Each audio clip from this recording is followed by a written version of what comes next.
Good evening, everyone. Welcome to another exciting episode of Telia, Misfits. Yes. Hi. I am your master of ceremonies.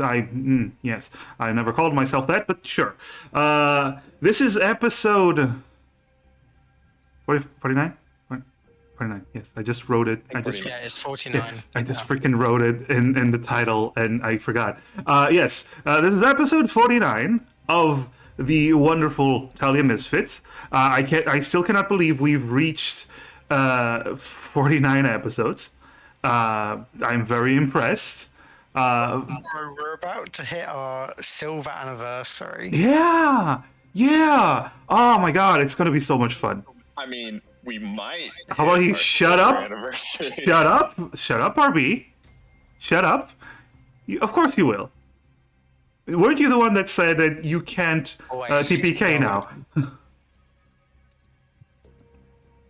I mean, if we get out of the time loop, then we can TPK ourselves within the same episode. Of course. But, well, either way. No, we can't TPK ourselves and we'll just revive. Everything will be fine. We're literally TPK immune right now. Yeah.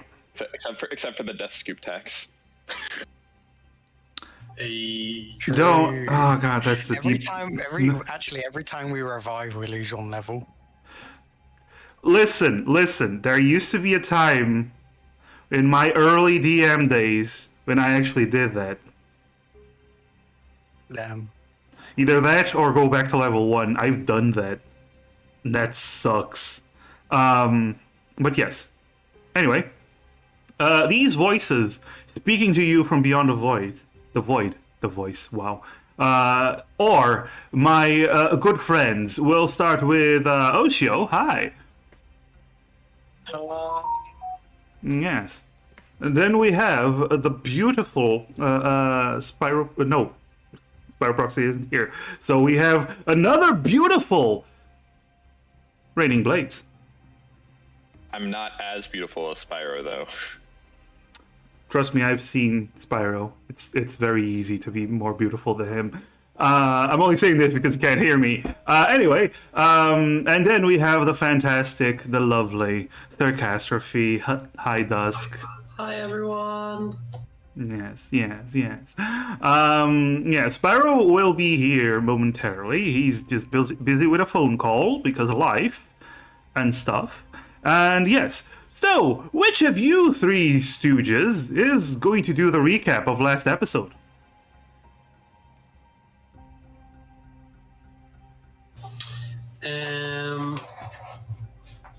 Alright, you spoke first. It's on you. I was gonna offer, but then Dusk muted, so... Yeah, we got this. All right, take it away. It's been a very, very long week.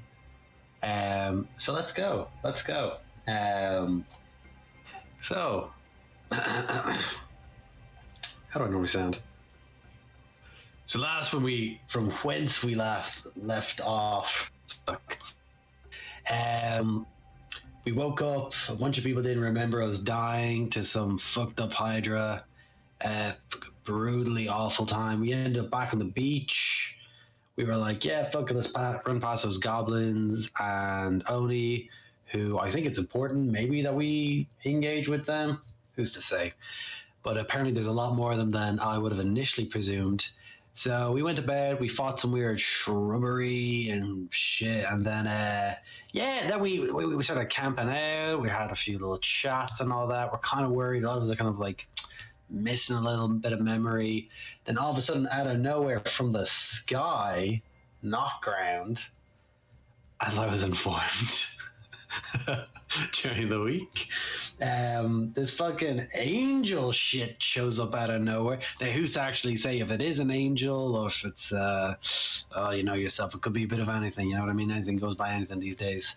Anyway, it was like, oh, exterminate, and then fucking reset us back to 0. So we're back on the beach again, and then we're just making a beeline into the woods. That is as concise as Callahan would ever bring us from last session. Good job. Yes. Thank you. So after coming back from the angels that came from the sky, as you so aptly told us, that came from the sky, not the ground. You As I initially envisioned. Yes, the world seems to reset, and you come back on top of the water. After some arguing and finding out that Kyoho, which by the way, Savian is not with us today. He's taking this session off, but he'll be with us hopefully next time. I will be playing Kyoho for the time being. Yes. So you did find out though that Kyoho was the only one that did not remember, and she is also seemingly starting to turn, fade away. Some parts of her body seem to be fading away, but to her, she seems to be fine. Yes. So you rush back into the forest, and you were arguing between heading to the mountains as quickly as possible and fighting alongside the Oni to kill the goblins, I believe. So, did you come to a consensus on that? Do you have a direction that you want to take now?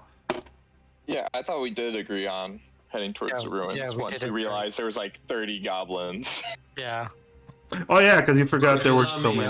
I thought there was like maybe 6. And I was like, yeah, those are good odds. Those are good odds. Yeah, Dusk was like, we can take them. Damn, 6 goblins. I was very confident. I was like, what the fuck? Why is everyone so negative about this? And you're like, oh, there's about 1 million of them. And I was like, Yeah, I was like, why does Dusk think that we could just like, we'll just take on 30 of them and then we'll keep going around and killing the rest of the island? Like, they're CR quarter. It's fine. It's fine. Ah, yes, of course. They're totally weak. So anyway, Kyoho is visibly confused by all of this because you barely explained anything, and to her, this is still the first day where you just came into the island, and suddenly everyone started acting erratically and just ignoring the fighting goblins and Oni, and talking about the ruins, and telling her that she forgot, and trying to cast magic, and it's very confusing, but she's just going along with it because Demir said I said Demir would try to explain things as they ran across the water towards the forest. He did, but it's still like assist on try. it's trying to explain it's trying to explain 2 days worth of knowledge to one person that didn't experience them, and to them it's only been 1 second.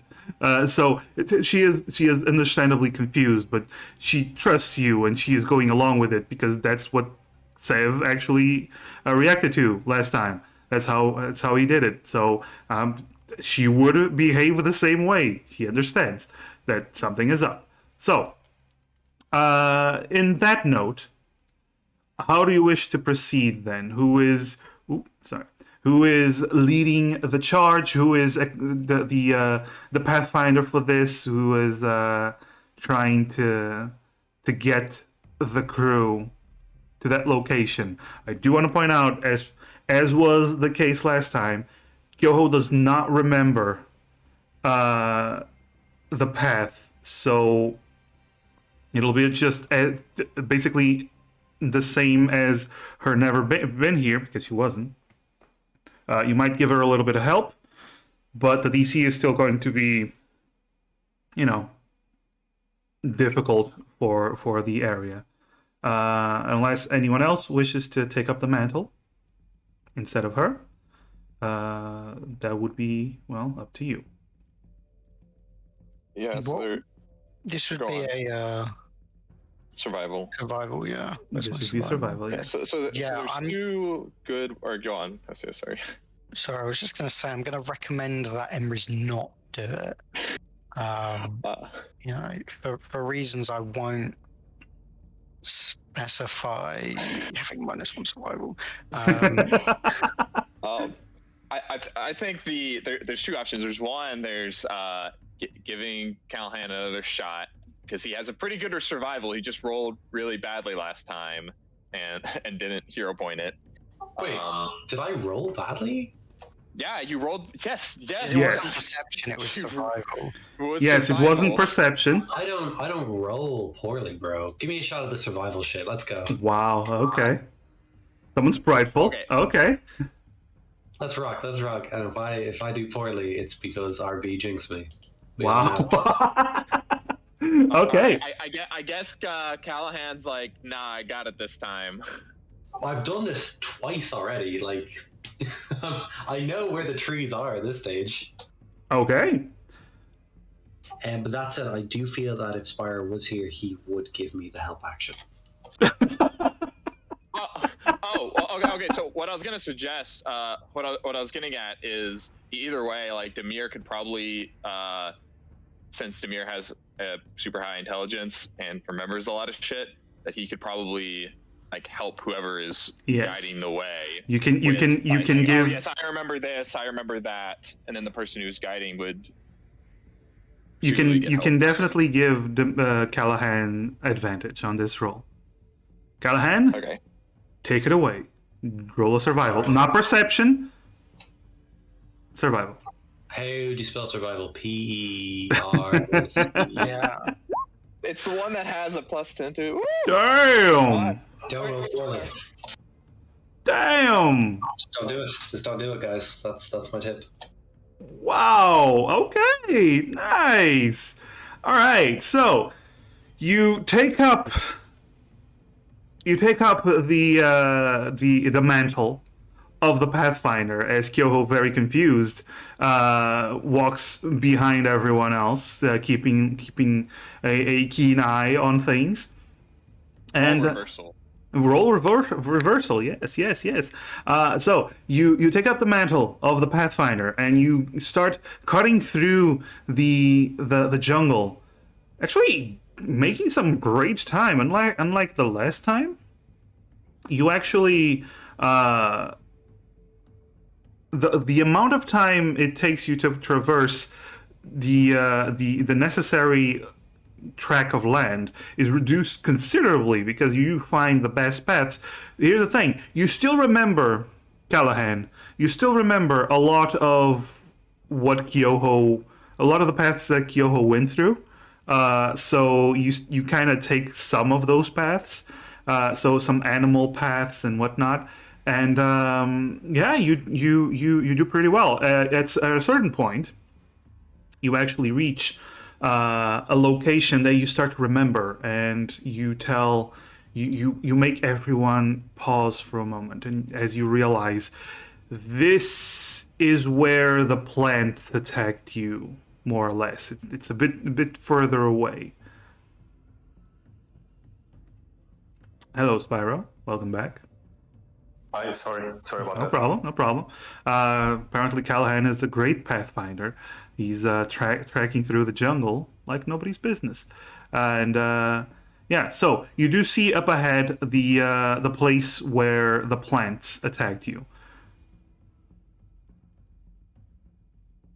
Do you what do you do to avoid this?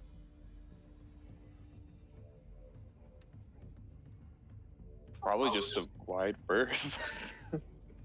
Okay. Has We anyone could, feel like, different? We couldn't like smoke them out by shooting a bunch of fireballs in there, could we?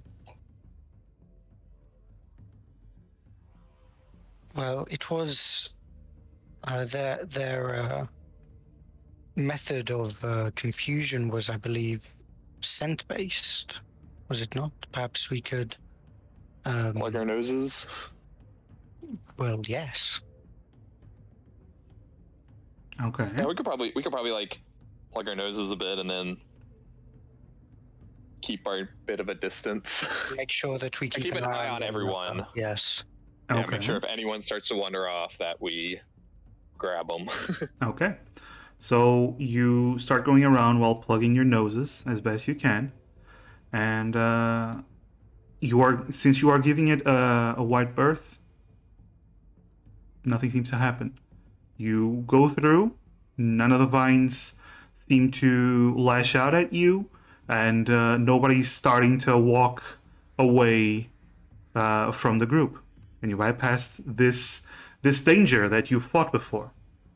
You continue on, and at some point, you stop, Callahan, as you see in the distance the giant Oni also walking past.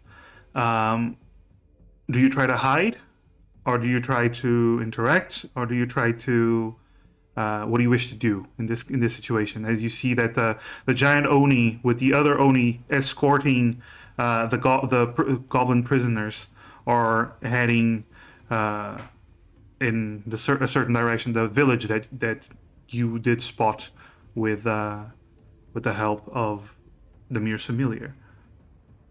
What do you wish to do in this situation? Are you hiding? Are you talking to them?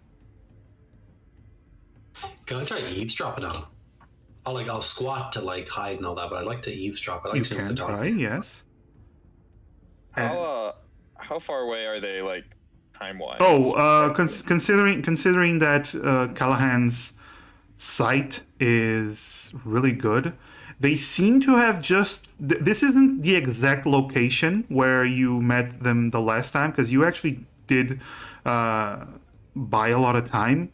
They seem to have just finished a battle. They're actually still not starting to escort the prisoners. They just finished a battle with the goblins. So you do see some wounded. Some of them are a little bit wounded, but the giant seems fine.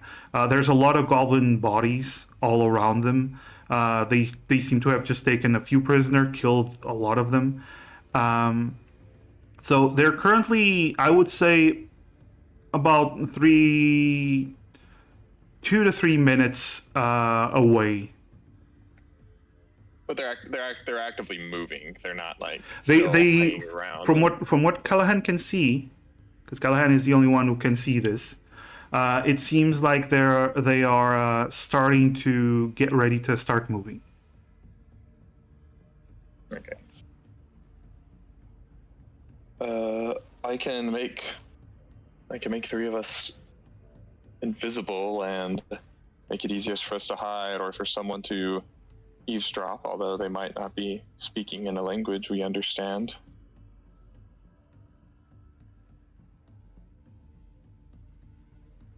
How many of them are there There is that we can see, I guess? from That Callahan can see? from what Callahan can see, there's one incredibly large Oni, one very slightly smaller one, and then 4 more of.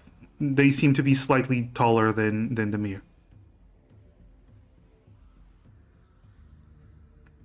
And then 6 prisoners. And are they coming in the same direction as the beach where we left? No, they're coming in the direction that you're heading to. They are coming towards you. Okay, so they're not part of the same beach, correct? No. Is it worthwhile having a quick chat with these lads, or? They probably can't understand us. Okay. I think we can let them pass and get on our way, especially since we're on a time crunch. If they say anything, and it's in a language we can understand, we'll overhear them, but... Yes, it's worth at least trying to see if we can understand them first before we bother attempting communication with them. Okay. I'm sure that I would be able to communicate them with my abilities, but I doubt that they would allow it very easily. Yes, and it would possibly alert them to our presence. We can I will say Let's. that if you wish to just let them pass without risking getting caught, you can definitely do that. I'm not even going to make you roll because you've avoided them once and you have enough distance from them to hide in a place that where they won't see you. If you want to get close enough that you might overhear anything they're saying, you're going to have to sneak closer. So Even me? yes, even you. If you want one person like Callahan to sneak close enough to overhear them, I can cast invisibility on him to make it easier for him to sneak up. It's up to you. Um, I don't know. Invisibility, that's a second or third level. it's second. I wouldn't mind If you I was keeping just it. casting on you, I wouldn't mind you keeping that extra second level. Do you know what I mean? okay, then let's just keep a wide berth then and just not bother with it. Because last time they weren't even speaking when they passed us to begin with. It was like a silent march. If you insult my ability to roll, I clearly like that's my lucky charm. So we just do that.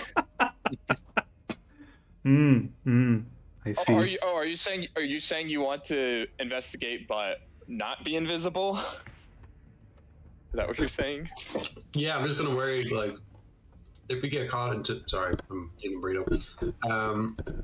If we get caught in another fight, I wouldn't mind you having a spare second level for like Maximilian's hand to stop someone.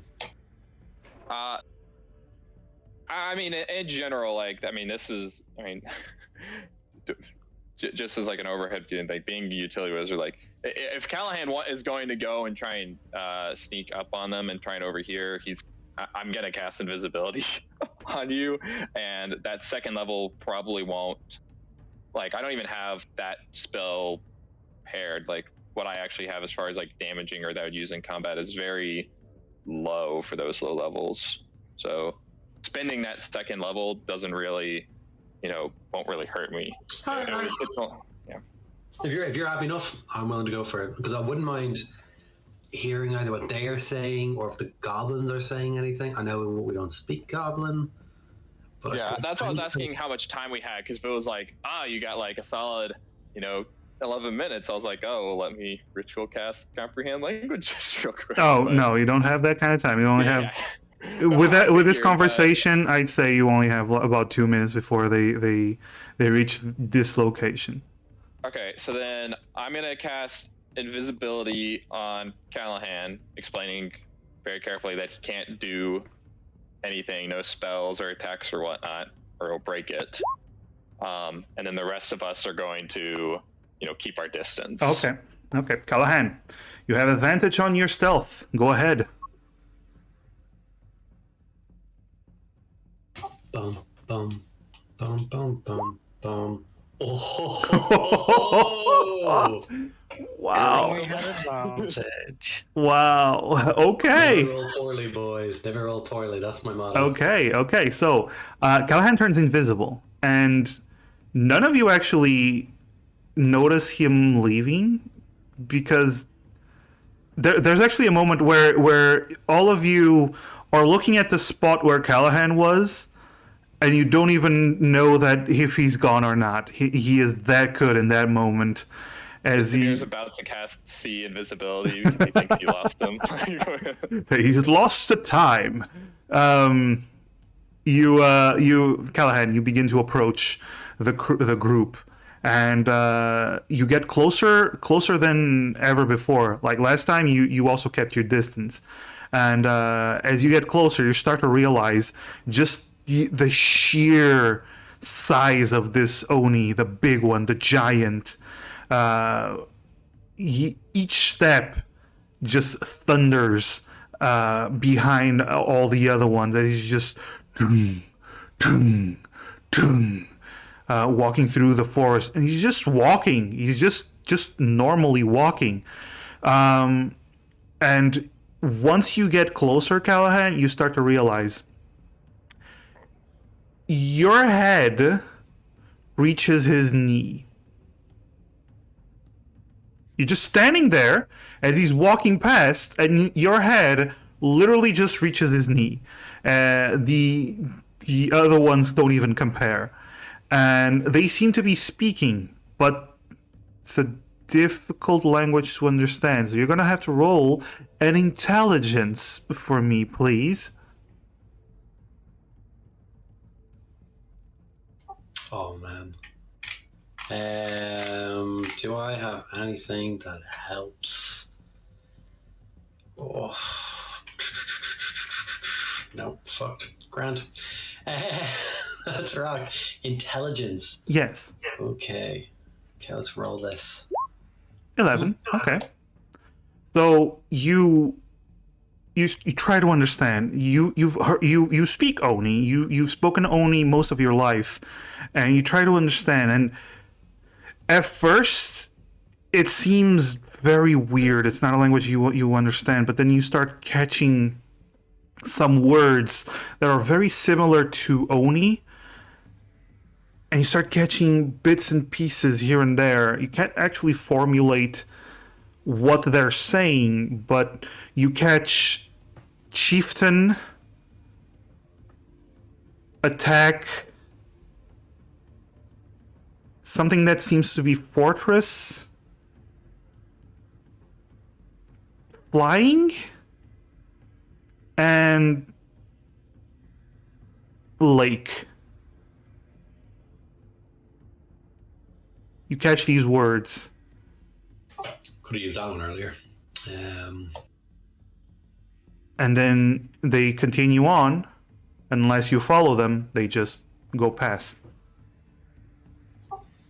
How long does invisibility last for an hour? And there's no range limitation, no? No, as long as the meter is concentrating. Yeah. Can I try and trail them for as long as I feel? Like for maybe 5-ish, maybe 10 minutes before pedaling back? Sure. You start following Visibility lost. 1 hour. Okay, just checking. You start following them for about 5-10 minutes. They don't seem to have noticed you. I'm going to keep that stealth roll.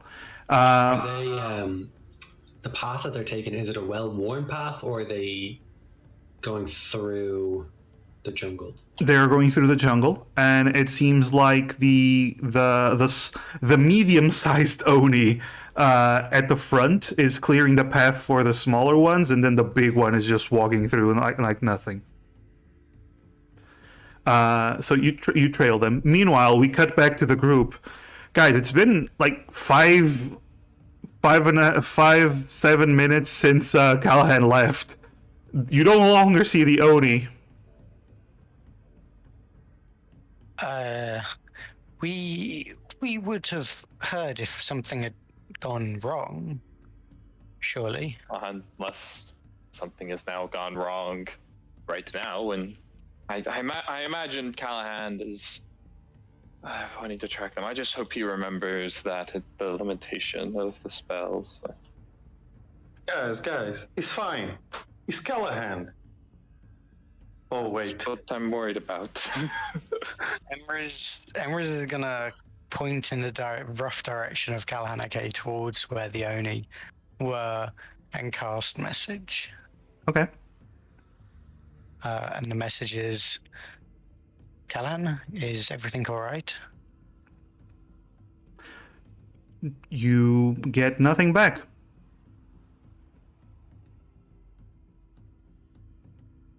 I attempted to contact him, but I did not hear anything. I'm unsure whether it's because his location is unclear, or I could attempt a more accurate way of contacting him, but it would require more concentration. Let's wait a little bit longer. They didn't seem to know. Well, I have no idea how close he got, but they didn't seem to notice him at first. So I trust that he's doing well. Let's give it another 15 minutes. Right. Okay. Callahan, you are following them. It's getting closer to 10 minutes. In the meantime, you've noticed two things. First of all, the goblins. they seem to be talking to each other, and whenever they are caught speaking, the Oni smack them. But you do notice they seem to be attempting to communicate with each other every chance they get. You also hear the Oni speak more, but they suddenly start speaking a lot faster. They are laughing. They seem to be in a very good mood. One of them is flexing and doing like motions of swinging his club as if to show that moves that he used in combat. And at one point, you actually see, since at near the 10-minute mark, you actually see one of them, that one grabs one of the goblins, and while he's laughing, he just starts smashing him in the head, and the other ones start laughing as he pretty much just beats this goblin to death, with no regard for him being a prisoner. The other ones start to try to do something, but the other Oni just get in the way, and the goblins just watch as this Oni just kills the goblin. They laugh, and then they continue.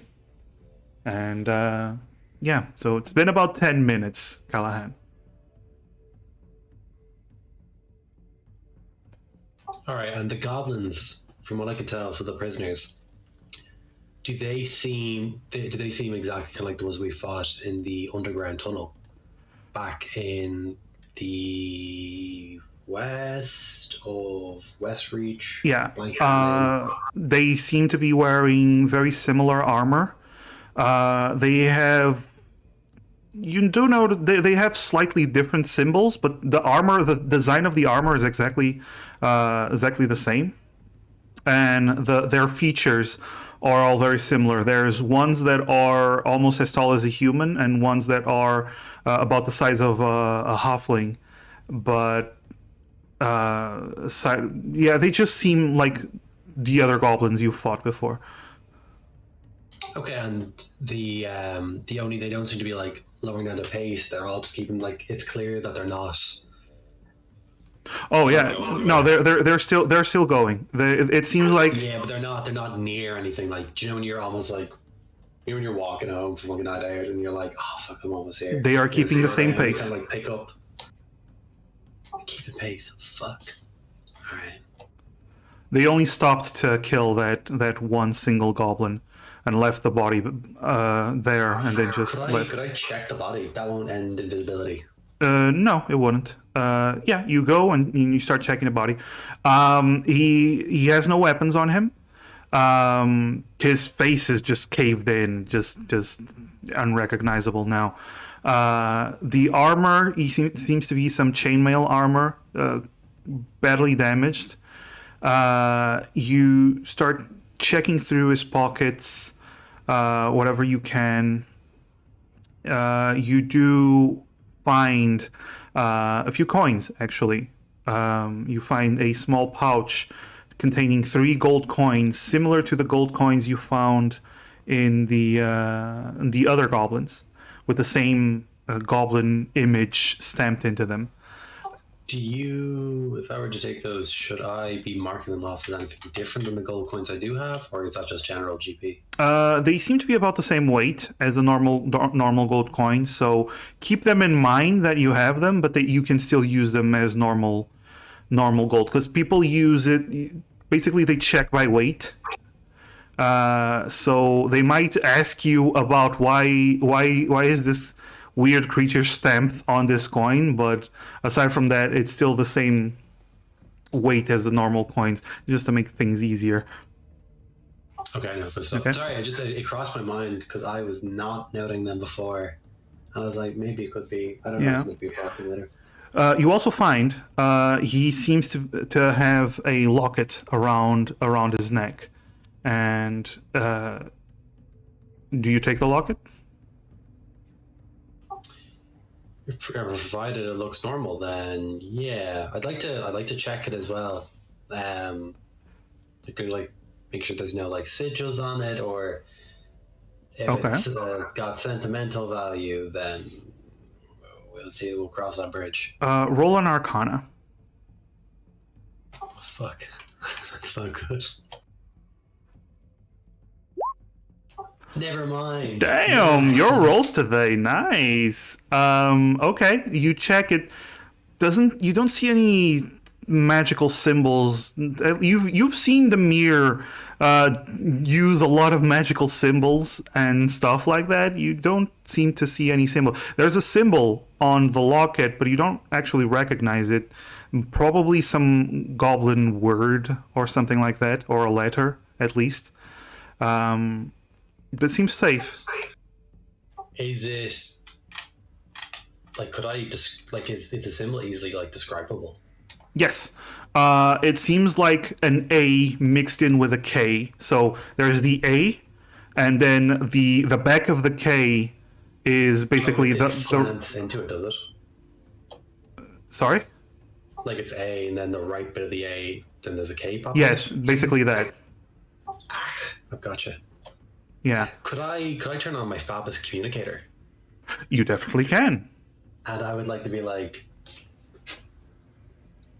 "Hey Fab, it's me, Callahan."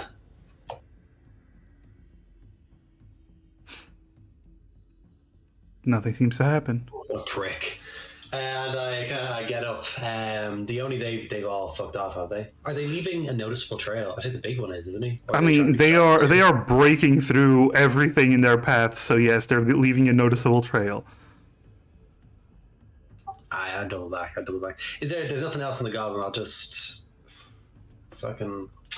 You Maybe I'm gonna prop him up against a tree. That kind of seems respectful. sure you can drag the body to one of the trees and sit him there.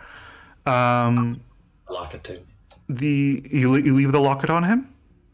No, I'll take it with me just in Okay. case. I know where. You I'll make can- a mental notice of where I left the body, but Okay. I will point out the locket seems to be openable. Like there is a hinge on it if you want to try opening it. yeah, you've got my curiosity, man. Okay, you open it and you actually see there is a very realistic image of another goblin. Seems different than this one, although his face is bashed in. But from what you remember seeing him before that, seems a little bit different. All right, I'll leave the locket. Okay, I'll double back without the locket. Okay. And you return to the others? Yeah. Okay. I after I went at 10 minutes. After about 5 minutes, I'll start jogging back. Okay. So it only takes you about 5 minutes since you're jogging back. You reach the others. Since you're not being stealthy, you all hear some breaking of twigs and movement. You look to the side and you don't see anything because Callahan is invisible still. But yeah, Callahan, you reach them. Oh no, the Oni must be coming with Alan's dead body. Nonsense, Emrys. It's the plants. Burn them, Demir. Burn this entire forest down. Yes, quick. Throw a fireball in that direction of the sound. Are we sure? I mean, I certainly can. I can try and create a firebolt big enough that it is some sort of ball of fire, but no, that would be ridiculous. Just do it, Demir. We're all gonna die. Guys, hey, where are you? Callahan, is that you? Yeah, guys, it's me, Invisible Callahan. I could hear Demir's you gonna drop in a threatening to kill me concentration. earlier. And you're no longer invisible. Oh, there you are. A fucking ball of fire? Are you kidding me? Oh, Indeed, did that you learn sounds anything quite new? impressive. Yes, the skeleton. Emrys and Edward, I expected this from you guys, but Demir, come on, man. Honestly, Demir, it's. I don't even know what to say. Just speechless. Sorry. You should be. All right, guys. So, news from the Borderlands.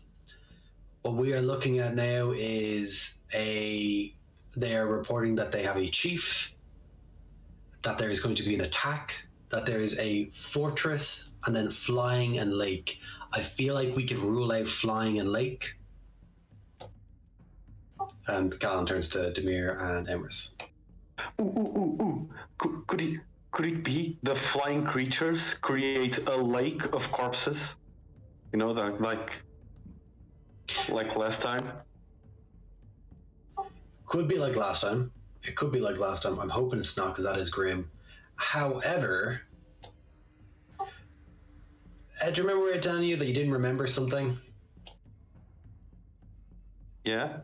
This is the part of the thing that you don't remember. Now, fortress, I'm unsure what that means. And then their chief. They started with saying chief from what I can tell. Like the sentence started chief. And I'm going to presume some of the chief said this.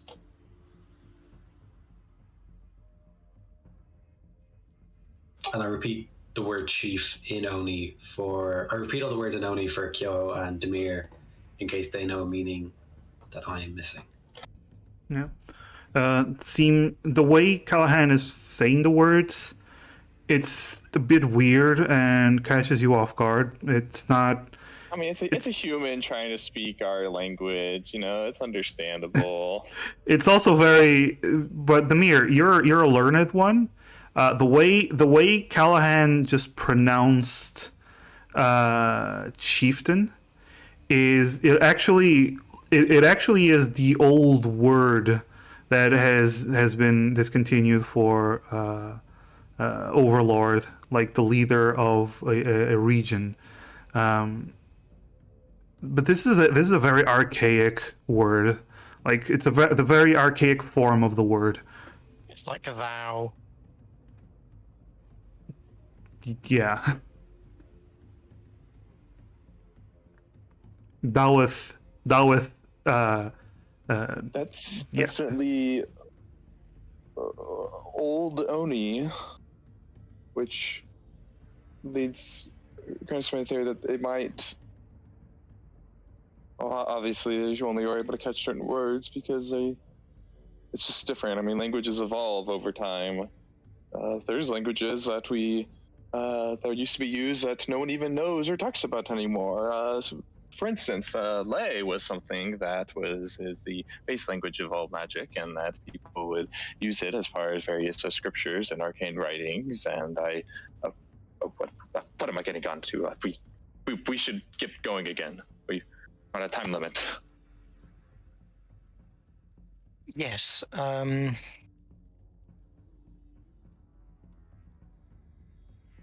It seems without, as you suspected, without knowing the specifics of this old Oni language, we might not be able to glean much more than we already know.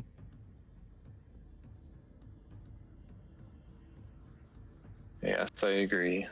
So let us continue on our beeline towards the ruins.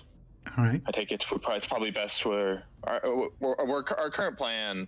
Sorry, this is kind of character. Like the idea was that we were going to go basically backtrack back to the hill, and then set out from there into unexplored territory. That's the only place we are able to actually see that mountain and that place from, right? It was the first time you've seen the thing. The big doors was from the hill, so. Yeah. Okay. Yeah. So I guess we'll continue on until the hill, and then set out in uncharted territory there to try and actually get to the doors. Okay, so you continue on towards the hill. You have the general direction with Callahan's expert pathfinding. You actually reach the hill in just a few hours of traveling. It seems to be around 1 to 2 p.m. About 1 p.m. A little bit over, but by the time you reach the hill itself. And as you get there, you do see at the top of the hill, you spot the doors in the mountains.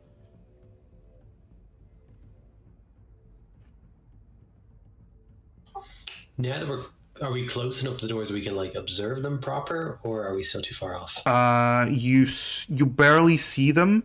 Callahan, you see them better, but it's going to take a couple of hours, a few hours to get there on foot. Demir, you don't have pass without a trace by any chance, do you? Don't think I could find any if I wanted to. I have no idea. I don't think I have it at all. I want to say that's just Ranger, but Ranger and Druid, yeah. Gotcha. Okay, that's cool. I believe some archetypes might get it, but yeah, certain. I think the only other one is Trickery Domain Cleric. Yeah. But yeah, so the best I can do as far as helping us sneak about is make some of us invisible for an hour. Although that seems better suited if we encounter danger as opposed to a general travel policy. Can we see it? Like we can see the doors. Like it's like on like we just need to go past like a bunch of forest land and it's up a mountain or some shit like that, is it? You actually no forest land. It's just you're at the top of the hill, then the mountains begin. So you're gonna have to climb through parts of the mountains. You do see a path, but it's a winding path, and it's going to take a while to get there. Oh, there's not forest/jungle between the hill and the mountain? No. It's okay. Forest, hill, and then mountain. Dude, okay. I thought we were gonna have to it was like we were in the hill, like in the middle of the forest, and we're gonna have to go back through more forest area and go up the mountain. Okay. Oh no. Sorry, It's all the same. What if that's me misunderstanding it. Like that. Okay, so in that case, yeah, we know where the door is. So we just need to head up towards there. Could we just fly now? I can only make 2 of us fly at a given time. I'm not that good of a wizard yet, Callahan. You're a great wizard, man. You're a great wizard. 2 people's more than I can. I know. I have a good authority that I should feel good about where I am and that I've made it this far, but I still have a long ways to go before I am truly an excellent wizard. Well, I mean, that's positivity. So 2 people could fly. So wait, what if... Demir, hear me out here. I've seen what you're packing under those ropes. I know you're jacked. Could you carry Edward, and then Kyoho can stick me and Emrys under her arms, and we all, Would it be easier to give me fly and I carry the mirror? Don't only have enhanced carrying capabilities? Yeah, Callahan, look at this, and Edward flexes his muscles. I would trust Edward over me, but again, I'm not sure if... I mean, we'd essentially have one person would have to carry 2 people, or we'd have to, daisy chain them. Emrys doesn't weigh but a buck 05. We're fine. I noticed, Emrys got the lean build. Meat and veg. Why, thank you, Callahan. You're welcome, bro. I've been noticing these things. And, I don't know. What else could I offer? Anything in terms of spells? How far does the where I saw the doors? How far away does that seem? Like, as far as distance is concerned. If you were to fly straight there, about 20 minutes, 15 that's minutes. How long it took for. Yeah. Soren. So how long for just? Would I be able to estimate how long it would be just for trekking in and climbing? About 2 hours. Okay, it would take us about probably 2 hours to climb. I mean, I could definitely make it using fly. I could definitely make it easier for some of us, for at least a portion. I mean, one possibility is we take trips that we have 2 people fly up, 2 people, and someone waits behind, and then we come back and take them again. It just requires us being separated momentarily.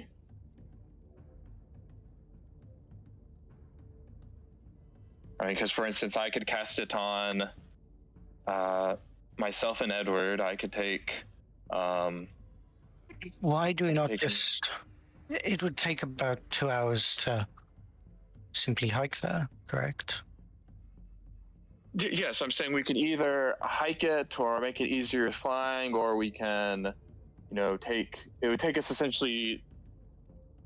There. I mean, if we wanted to try and cut down travel time, for instance, I could cast fly on myself and Edward.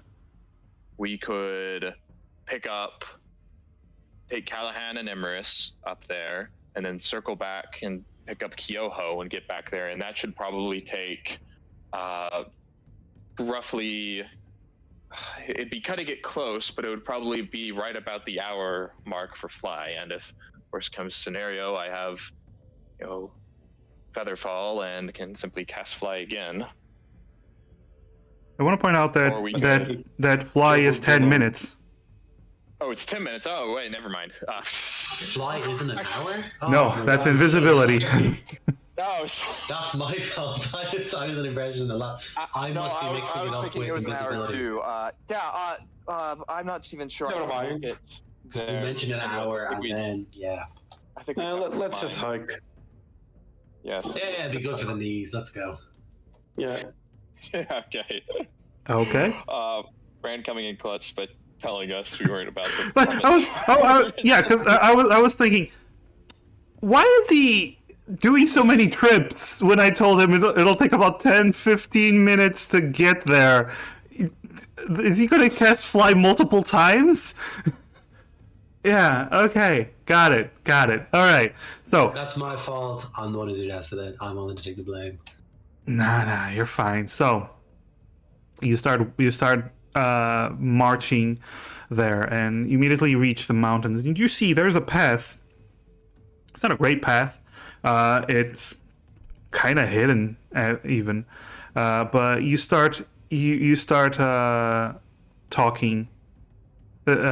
taking this path up the mountain, tracking. You know the general direction, so I'm not gonna make you roll to guide you there, but it does push you a little bit. So I do want you all to roll athletics. It's a very difficult terrain to maneuver in. I'll tell you that. There we go, athletics. I'm gonna roll for Callahan. For Callahan. Woo! Demir lifts. He lived, yeah. I'm gonna roll for Callahan because he went to get some coffee. Oh no. Are we sure Dusk wouldn't be using his hero point, maybe? Nope. Anyway, Or should we ask when he gets back? I'm gonna roll for Kyoho now. Stop. There we Come go. on. 13. That is good enough. It's good enough. Could be better, but it's good enough. Okay, so you did. Some of you did very well.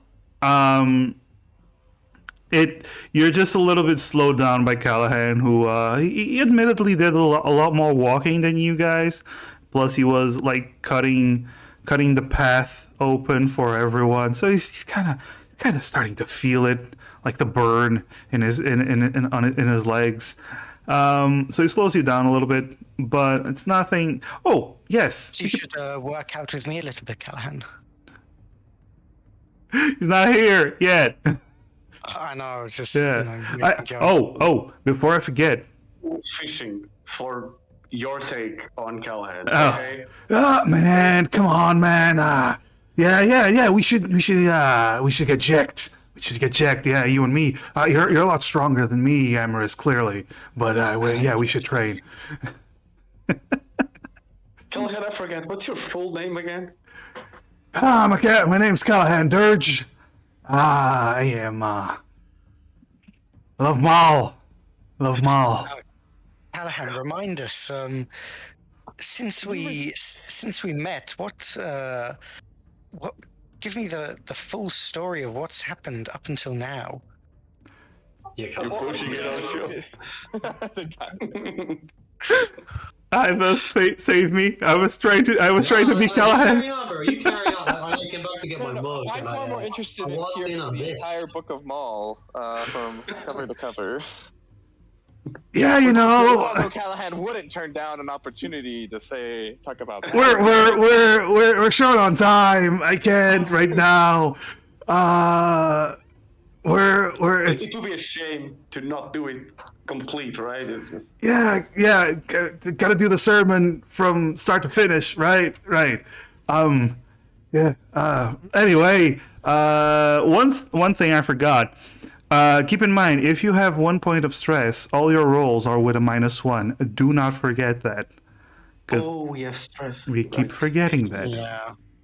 Is a nat 20 still a nat 20? Wait, do we? It's still a skill have to- check, so. Do we? Well, I meant for Because like last for time attack we or took a something. rest, didn't we? Does that not heal us? First of all, you didn't finish the long rest. You didn't have yeah, 'cause time we to finish the died. long rest, That's true. and you got blessed because you got blessed by the angel. It went boom. Hallowed be their name. Hallowed, yes. So keep that in mind whenever you roll. If you have 1 point of stress, you're gonna have a -1 to all your d20 rolls. Anyway, you continue on. Kyoho is still following, trying to piece together everything as you try to throw explanations to her here and there. But you eventually start to reach a more worked path. Like you start to see that it goes from just a weird mountain. Shockingly funny. No, it wasn't. Don't you? No. Mm-mm. Welcome back, I know Dust. what you guys do when I'm not here. I was trying. Oh, by the way, you rolled a 6. Do you want to re-roll that 6 with a hero point? What the fuck? A 6? Do you want to re-roll with a hero point? Because I rolled for you.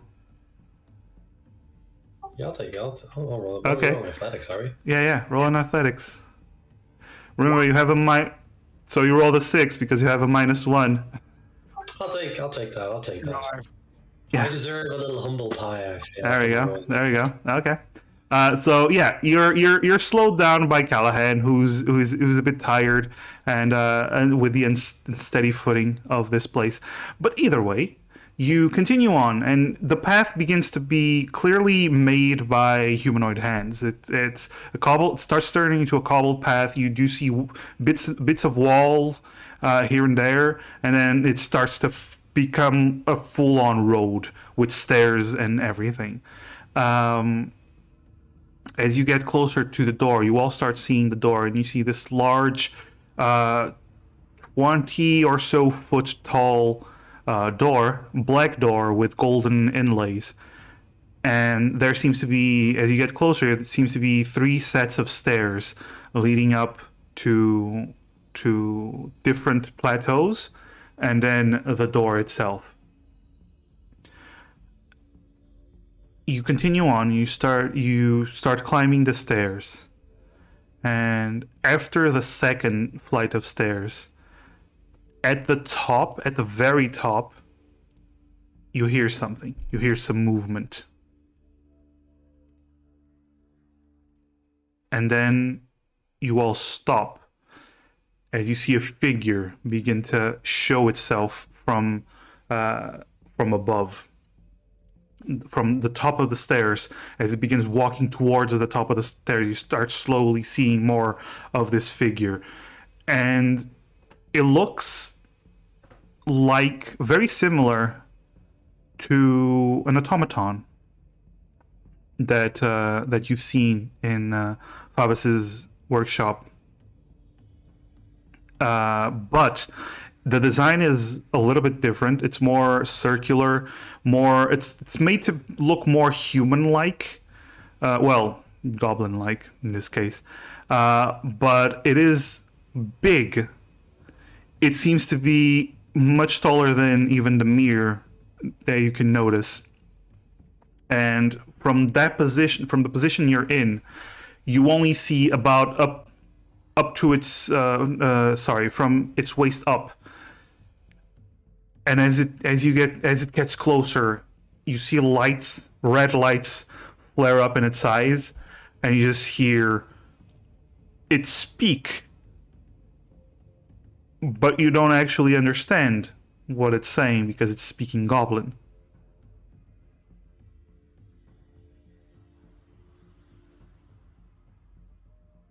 I think we have 10 minutes, Demir, if you want to do your thing, or... Well, it seems to already be alert to our presence, unless we want to move away or just bull rush it. Now it speaks again, this time in Lay. Which Demir understands. Which Demir understands, yes. Demir, you understand this automaton speak. Intruder, alert. Turn away now or be terminated. It's telling us to turn away or be terminated. Maybe we should turn away and then find a different way. And now it's speaking again, but in this broken Oni, very weird Oni that you're all hearing. It's very, very archaic Oni you barely understand, saying exactly the same thing. Let's back away, guys, and let's think this through.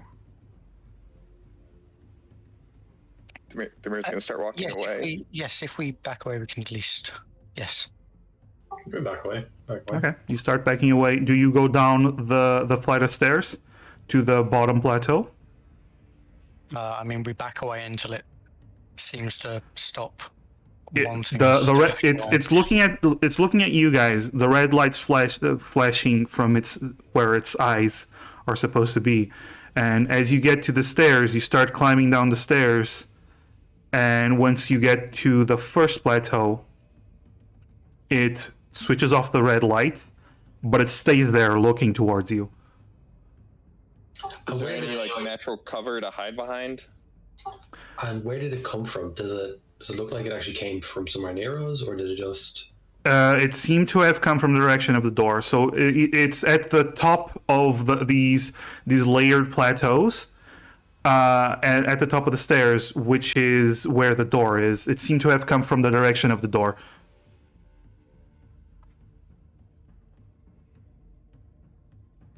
Is there any natural cover or anything like that, or are we just out in the open? There seems to be some bushes at the very bottom, where you guys are at. You can use the bushes, or you can get close to the plateau and just hide yourselves. Just press yourselves against the big wall, and I could also throw up the dome. Take 10 minutes. Or we can just try and hide some other way. I think we need to take away its alertness from us and perhaps scout with Soren. Well, it's not coming any closer to us, is it? No, it's watching us. So if we try and get closer to it, or we do something, it's going to know what we're doing. That last bit, that extra bit of goblin, I don't know. It sounded a little bit more lighter on the ears than goblin. Demir, you understood that, did you? It spoke, from what I understand, 3 languages, presumably goblin, which I can also, with time, cast comprehend languages, but that's beside the point. It then spoke in Lay, which I mentioned earlier, which I did understand. And then it seemed to be speaking in the same broken Oni or older Oni that you had been referring to earlier. Could you try and talk back to it in Lay? Like, is that a common enough language? I presume Connor doesn't know what the fuck Lay is. I could try and talk back to it, but it seems to recognize we're an intruder and will cycle through different languages so that the intruder will be able to understand it to know to turn away.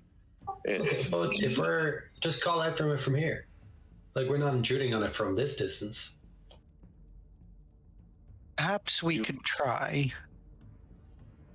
If you remember, when we investigated that first ruin, and Abyss told me codes for the automatons, one of them to transfer his mind from the ring to the automatons, which I don't imagine would be useful now. And I believe another one was to destroy the angel, but perhaps there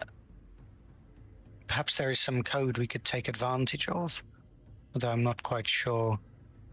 I mean, if you remember... If we could find a goblin, then I may be able to learn the code, so... Right. Let's see if there's... Let's try and hide ourselves or distance. Maybe I can throw up the dome and we can... how late does it seem to be? What's the time of day? It seems to be... You get the general idea. It's about 3:30. And it wasn't until like our third shift or so during the long rest across the night. So it was probably like... Keep in mind, you did start the long rest early. Right. But the second shift ended at around midnight to 1 a.m. So that's exactly what I was thinking. We probably have like 12 hours. So we could, like I said, I'm wondering if this is the only automaton up there, or if there's others. I can send Soren to scout. I would like to be out of this automaton's viewpoint while we do so when we deliberate, whether that means I throw up the dome or we just hide behind some of the formations or the bushes. I'm not sure, but I don't like it watching us. Indeed. It's just there, staring menacingly. Exactly. All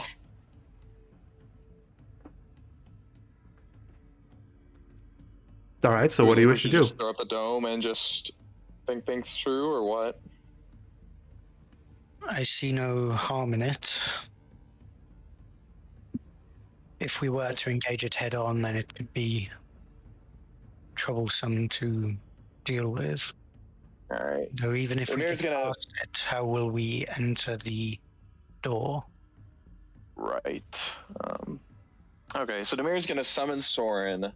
Okay. I'm gonna start casting the dome so I can make sure I designate him as one of the people who can enter. Okay. And then once the dome is up, I'm gonna send him out to scout from above. Okay. Soren starts to fly up. All right, let's do this. Yes. And he begins to fly up. And once he reaches above the door, the automaton's head turns in a very unnatural way, looks up, red lights,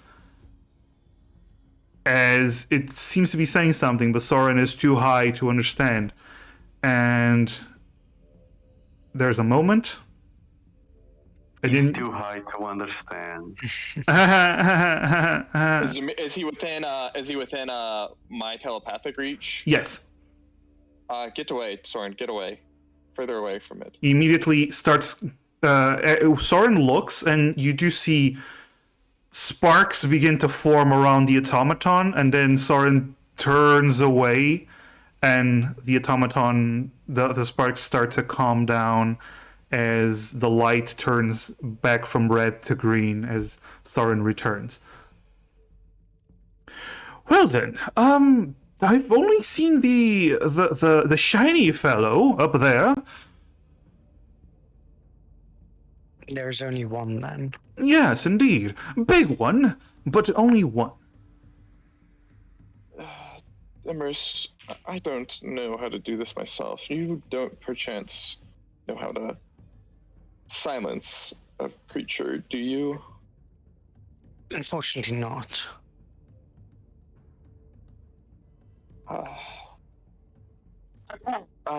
There's. I know how to silence a creature. As you do, is it destroy it? With Ever force? puts his head on Damir's mouth. As he's speaking. Demir casts message to Edward and says, "Very funny." Gotta keep it light.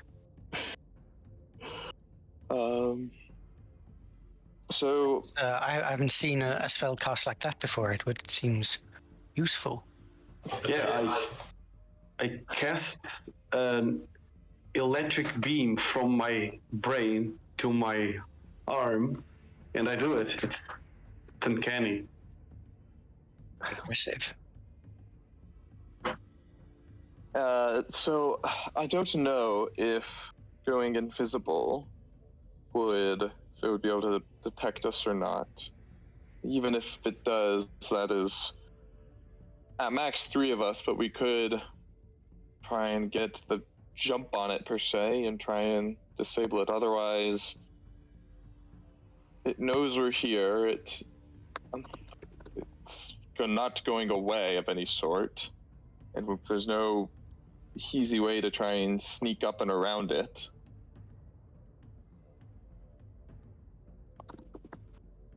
I'm not sure there's any true path besides just trying to Destroy sneak up it. on, take it down, and destroy it, yes, as quickly as possible, and hope that it doesn't alert to any additional presence. Or,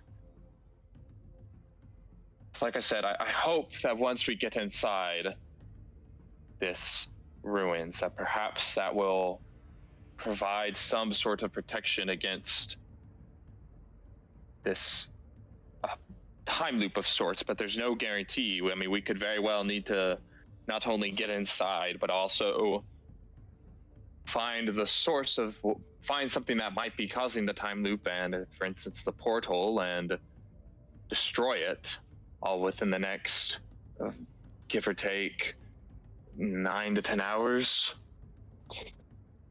Indeed. So I don't think, I mean, we have time, but the question is just how much time.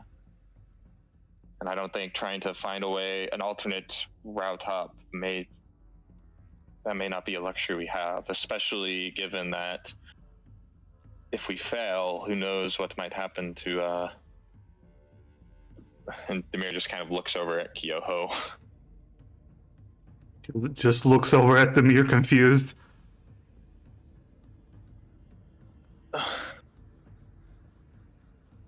Well, I'm not sure we have much of a choice other than to destroy it. It is an artificial construct. I don't believe I will be able to probe. I don't believe it has any kind of mind for me to probe.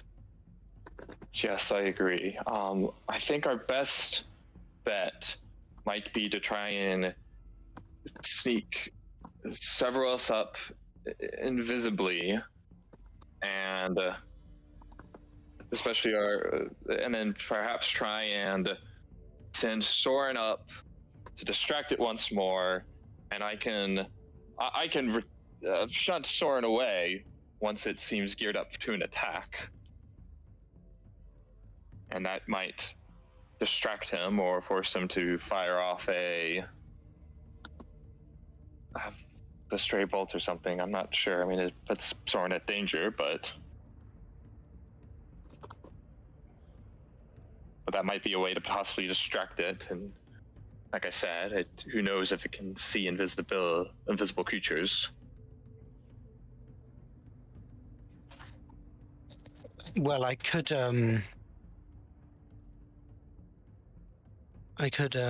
manifest the void in the area surrounding it, render it incapable of seeing, though we would not be able to see it. That's also an option, yes, and we could. Do we do we know, is this thing like Fabus's little middleman, or is this more living thing? It's like it, but Fabus didn't create this outpost, so it's Similar, probably just but different. Because it's like the knockoff Walmart version.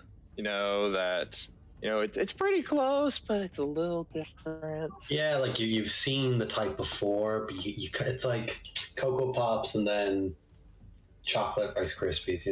They are the same thing, but they're not. Sure. So I was trying to think of I was trying to figure out what Tesco brand Cocoa Pops were, but I couldn't remember. There we are. I don't know. He buys those. I can also, one other thing I can do is I can I guess this actually might be able to figure out if it could see visible creatures or not, and even if it can, it's no danger. I have my Arcane Eye spell, which I could basically use to scout out the area up ahead further, and then perhaps you could investigate the door. The building. Yes, into the door, the closer. Because I was thinking I could always try and banish it if you think against the creature. If Demir's eye allows us to see a way to quickly enter the door, then that would be an option. Simply remove it temporarily, and then in that time enter the door. Let me try this, and like I said, the eye, it will actually be, if it can see if it's invisible or not, he'll actually alert us to, because he'll be able to track and notice the eye, although the eye can't really be damaged or destroyed in any way. It can't go through any solid barrier, but if there's an opening as small as 1 inch in diameter, it could squeeze on through. Mm-hmm. Do we... Actually, I'm thinking maybe of the less... I think that should be plan numero uno. Maybe as a plan dos or tres. Do we know how this thing attacks? It looked like it was conjuring some sort of electronic... Some sort of lightning beam of sorts. Probably similar. Remember with that time when we, all lined up in a neat little row and got fried? As soon as you said electric. Yes. As soon as you said electric, that was my first thought. Listen, guys, I definitely need to see someone about that. But I'm thinking I've got a few spells, so courtesy of my main man Mo, and Callahan does kiss his 2 fingers and hold them up in the air. He gives me certain abilities that can't really be destroyed. I don't know if you guys have ever noticed. Every so often, I use a spell that summons this baseball bat. I don't think I've ever seen you do that before. Callahan's badass bat. I named it after you. You got that really cool Demir's Dome spell, so I was like badass bat. Excellent naming scheme. Thank you. I couldn't think of anything because DD Demir's Dome. I couldn't think of something with CC, so I was like badass. But yeah, that shit doesn't break at all. I don't know what it's made of. Probably some I don't know, hardamite or something like that. Yeah, it could definitely possibly distract it if if we have to engage when it's time to engage. Or it could something big spiritual guardian. What's his name? Guardian of Faith. Never mind. I have. Thanks, Ren. There you go. Oh, I thought it was a sick one. No, actually, I uninstalled Guardian of Faith recently. Uninstalled? What am I thinking of? Unprepared. Uninstalled. I'm pretty sure you meant uninstalled. Are we sure that this robot up ahead is the robot? Okay. But okay. In all seriousness, okay. I think that's a good idea. Possible destruction point to that, along with possibly banishing it or obscuring its vision through Imris's powers from beyond the void. Let's see if it can detect invisible creatures first, and try and do some scouting ahead with my arcane eye. Absolutely. And if we're trying to go for less spell costly thing, how do you feel about giving Soren a vial of your ink and just splashing it in its eyes so it can't see? Sorry, giving it some what? Some ink, like your writing ink. That's what I'm not sure about. If the automaton even uses eyes or sight in the traditional sense. I mean, it could work, but I'm not even sure Sword might be able to get close enough. It's possible risky endeavor. That's fair enough.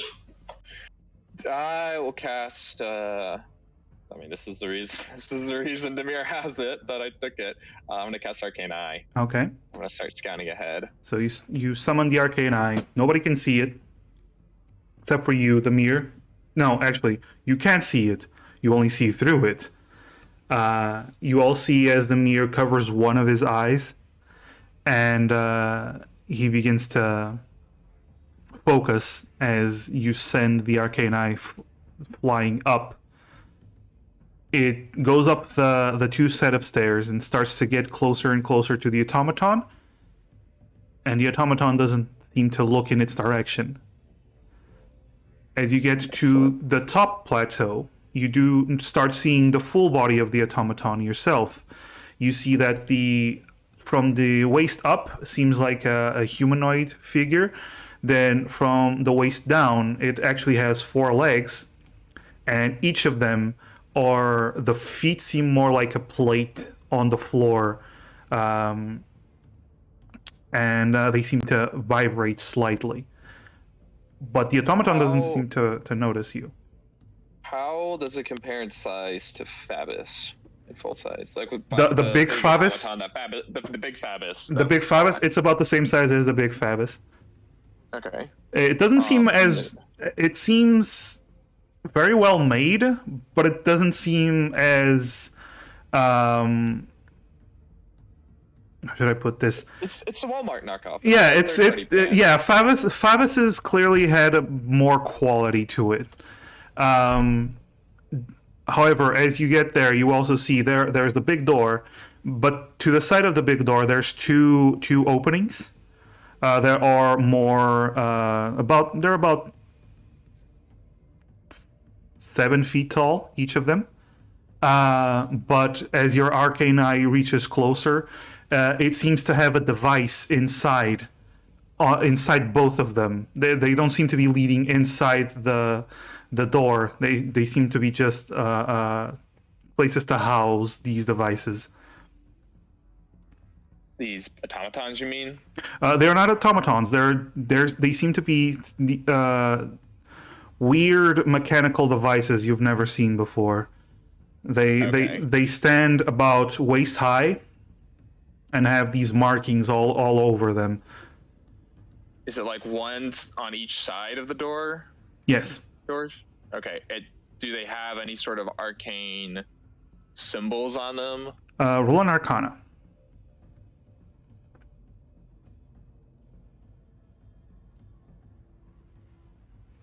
Yes, they do seem to have some arcane symbols. They seem to be representing... You get the idea that it might have to do something with electricity, storms, lightning. Okay. The door is closed, right? Yes, the door is closed. You don't see any keyhole. The door seems to be completely sealed. Not even like a little 1-inch diameter, underneath the door where it's Nope. not like a little space. Okay, so it's wait. If there's no way through the door, is there any additional crevices or something like that around the door or what's also on the other side of the door, or the other side, like if we were coming up from like the opposite direction. There doesn't seem to be anything as far as you can tell. Okay, so it's pretty much, from what I could tell, there's nothing else of note around except for the automaton and then these two contraptions to the side of this sealed door, Yes. which seem to be electricity based in some sort for the sigils Yes. or the arcane symbols. Okay, Demir's relaying this information as he's seeing it. He's like the newscaster who's like watching, like doing the car chase and explaining what's going on. Yep. So you all hear this.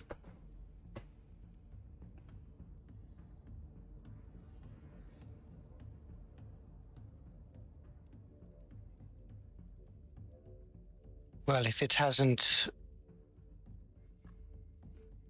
seen us, or seen your eye, we could attempt to figure out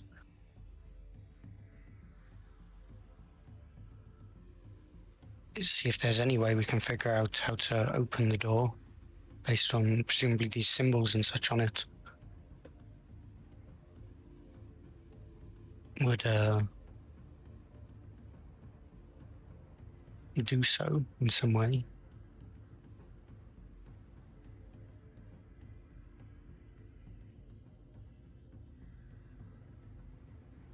Do we have? Does anyone know some electric spells of sorts? Nope, afraid not. Could someone just really quickly going over what we just learned, if that's all right? I'm so sorry, I was in the It back. seems there's pretty much nothing else of note besides there's just a single automaton guarding this sealed door, which means that either A, we only have to deal with the automaton, or B, the door could open from reinforcements, which would also give us a way to get inside. But basically it seems like it can't see invisible things, so at least some of us could sneak up on it, and then we could Is it mobile? Like, does it look like it can walk? it seems like, I mean, does it seem, I mean, because it was moving when we Stay first walk. saw it, right? Yeah, it moved closer to the stairs once you Yeah. got closer. Yeah. So at least it has some movement. It was walking normal speed. Okay. Can we do anything about the ground that it's sitting on? Like, do you have shape earth, or can... I do have stone shape, which I'm not casting it, but I'll just post. This is Demir describing in a very Demir way exactly what he does. Oh, well, what I can do is I can touch a stone object of medium size or smaller, or a section of stone no more than. But it would be touch. I'd have to get basically right up on him, and then it would just be. I mean, it's a 5 feet dimension form. It's mostly. I prepared this once I realized we were going to be investigating these ruins. It's, for instance, when we were in the first ruin and there was that passageway and corridor that they were flooding in from. This would have been a way to seal that off and prevent them from passing, or something similar. If we, would it be worthwhile trying to... I'm having a really bad time trying to imagine what this thing looks like. Is it fair to presume that if it falls, it's kind of like an Eggman situation where he can't get up? I mean, it might if we topple it over. It seems to have 4 legs with plates on the bottom. How well those... Can I get a closer look with the arcane eye at the legs and see if they're just do they seem like just almost like spider legs, or are they just kind of straight down? Okay. Do they have hinges, or? They seem to be they seem to be kind of spider leg-ish in build. So it's flexible and jointed enough. Looking at the joints. Yeah, looking at the joints, it's quite flexible. Yes. Okay, pushing it down probably wouldn't work. The only thing I can think to do is I could try, if I was able to get up right on it, I could drop it down, basically move the earth beneath it and drop it down 5 feet. But I don't know how its climbing ability is. It could probably just climb right out. It might just be good to get the drop on it. There's also the chance. There's also something that none of us have any. I don't know if these things will require lightning to charge them up or not. None of us seem to have lightning spells. I could with enough time, but we may not have time to prepare such a thing. We could try and force it to target with its own lightning blast potentially and attack the gears itself. Yeah, I mean, Stand right next to it and I could try and distract it. be a bit of a distraction. So I was thinking maybe set up the bat, make it turn away from us, and then one or two of us sneak up behind it, maybe. Yeah, like I said, I mean, given our time, I can make up to 3 of us invisible. I could drop my arcane eye and make up to 3 of us invisible. I could also that would use my last ability of this magnitude, unless we took a short rest afterwards. Alternatively, if we wanted to keep that for a stone shape or scouting the area once we go inside without requiring a rest, I could make 2 of us invisible to get the sneak up on it. Either way, I think once we're up close, once it's alert and we have combat, we should start. Everyone should encroach upon it and try and take it down. And like I said, maybe see if we can get it to fire at us and hit the gears instead. I could conjure an image of sorts, so I would have to be quite close, so it would see me as well. If you want, I can act defense. Throw up spirit guardians. I can throw up sanctuary. Not shield of faith because I'm an idiot. You know, and if anyone wants to play like the main sort of decoy and be running in and fucking around, I can cast Death Ward on them as well. Like I mean, I think all of us should try and be there. I mean, between my shield spell and my natural abjuration ward, I mean, I think I could be a good candidate for trying to get it to target near me. I'm only conscious. Like I said, I mean, if I was to have 8 hours for a long rest, I could I don't think we have that much time. I understand. That's what I'm saying.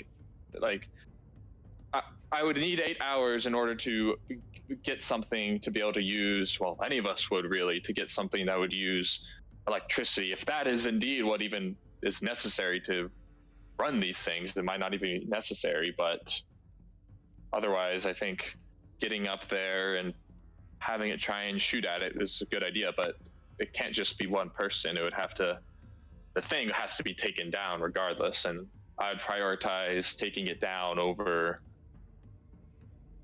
trying to get it to launch these off, especially given that even if it works and we're able to open the door, we'd have to get inside, and that requires defeating it to begin with.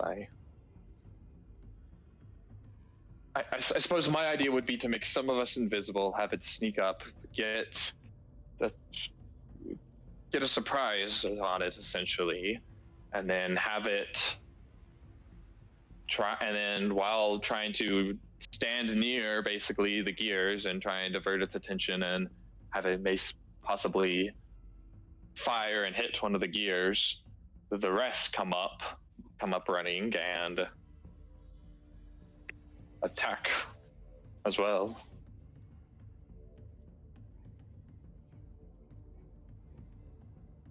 It's just very supposing. Like I said, I don't even know if this will work. I mean, the bottom line is we have to take this thing down, and yes, I suppose we're going to have to. I assume we're in agreement. we're going to have to engage with this automaton in one way or another, and I suppose while we're doing it, if it doesn't endanger us especially, we can attempt to lead its attacks. So the real question is, how will we engage it? Because as I said, I could conjure the void around it, but then us as well would not be able to see it. Well, it doesn't seem like it'll move that much. I can keep an ear out and tell you which direction it's moving in.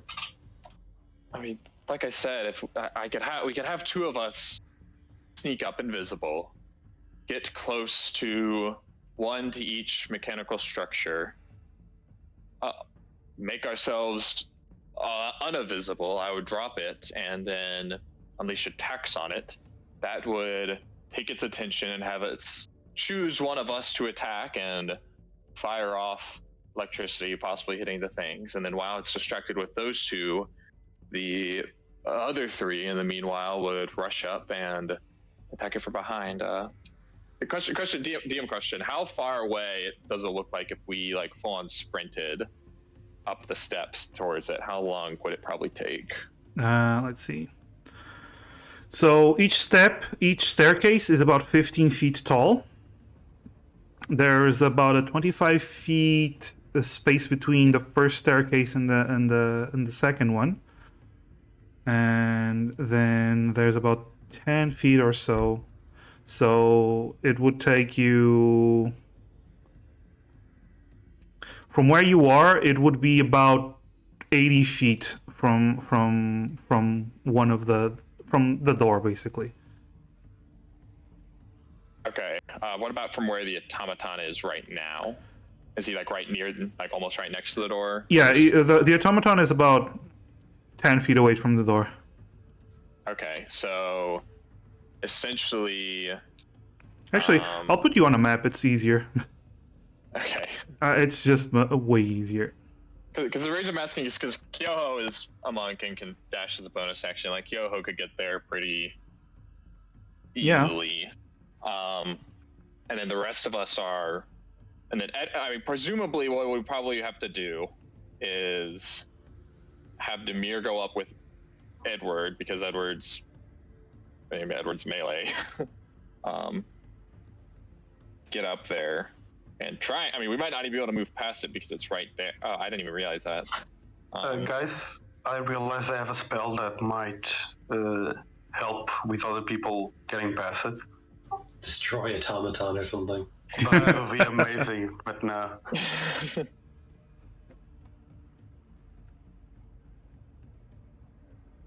Ooh, okay, so. How about you explain what the spell does, Edward? I linked it in chat, but basically. Yes, but what does Edward say? Okay. Yeah, I have a spell. I don't use it very often because I usually trust that the people I'm with are total badasses. But, essentially what this does is it transfers your pain to me, which I like. And I could just keep healing Excellent. Edward. Alright, No. that's just an option. You would still have to heal the person suffering the real damage. Yeah. I would just take half of it, Okay. no, approximately. Another DM question, and I don't know if this is just a map thing, but Yes. is there's also like these like little windows in the sides of the different plateaus. Are those actually there? Oh no, those are not there. Okay, I forgot to tell you. figured It's it was- just it came with the map. Yeah, that's what I was just asking. I was just making sure because I was like, oh, hey, Are there these convenient holes for us to sneak in through? No, they're not there. Sorry. I didn't even see the ones right by us. I just saw the ones on the level right below it, and I was like, wait, hold on a sec. Yeah. Okay. Okay. So here's my thought. Just now looking at the map, even if we're invisible, we probably aren't going to be able to like necessarily sneak by it, just because there's not that much room. And if we were getting right on top of it, we'd probably be making noise and it'd probably hear us. So If you use the stairs, you get the general idea it might be a little bit more difficult than just walking past them. yeah, and then but we could probably also try. We can try and climb up. Or how steep is the plateau? Is each 15 feet each. So not like unmanageable to climb. No. Even slowly. Okay. So we probably okay, gotcha. So we probably go up the first steps. Whoever's invisible, branch off at the sides, and we basically. This is just my idea. We'd have basically two people come up, probably Edward right there because it's closer, and Demir up here, and then start attacking it. Hopefully, seeing maybe if it can fire off electricity, maybe it doesn't. And then the meanwhile, everyone could basically start to rush up and get closer, and basically attacking it from down here at the lower plateau, while it's distracted by the other two. And if it doesn't hit one of the gears, if it's electricity supercharged, and maybe we can salvage its body, or we can take it down to the wire and do a long rest and hopefully figure out how. But I mean, that's the best I can think of, at least. I like it.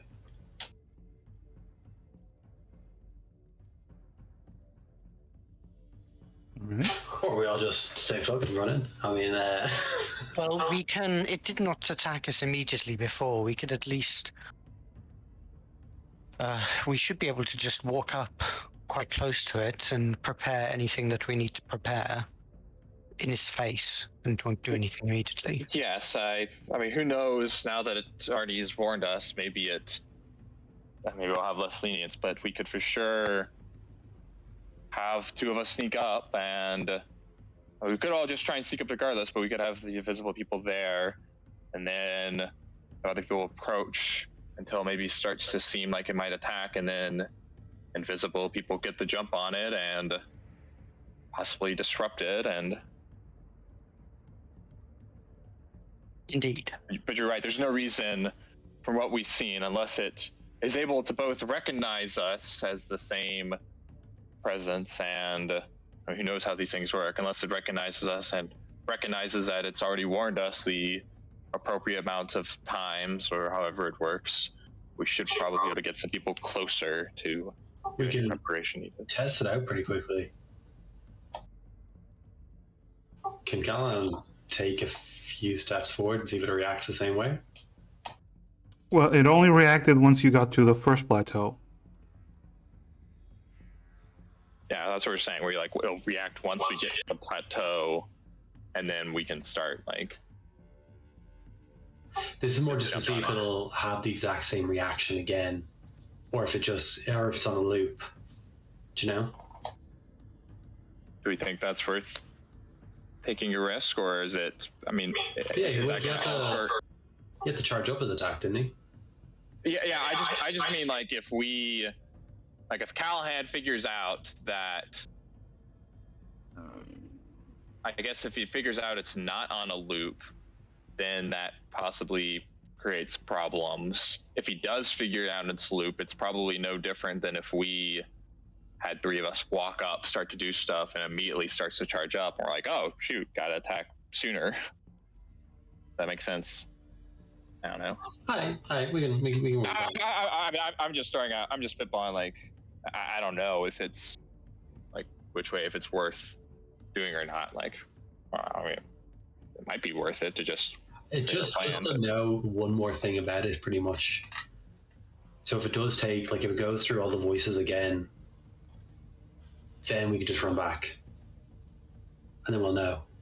Yeah, I mean, if Callahan wants to go and step out and Yeah. I'm gonna SpongeBob it and just drop a toe over the line if I could. Okay, so you get there, you put a toe on top. It doesn't even seem to look in your direction.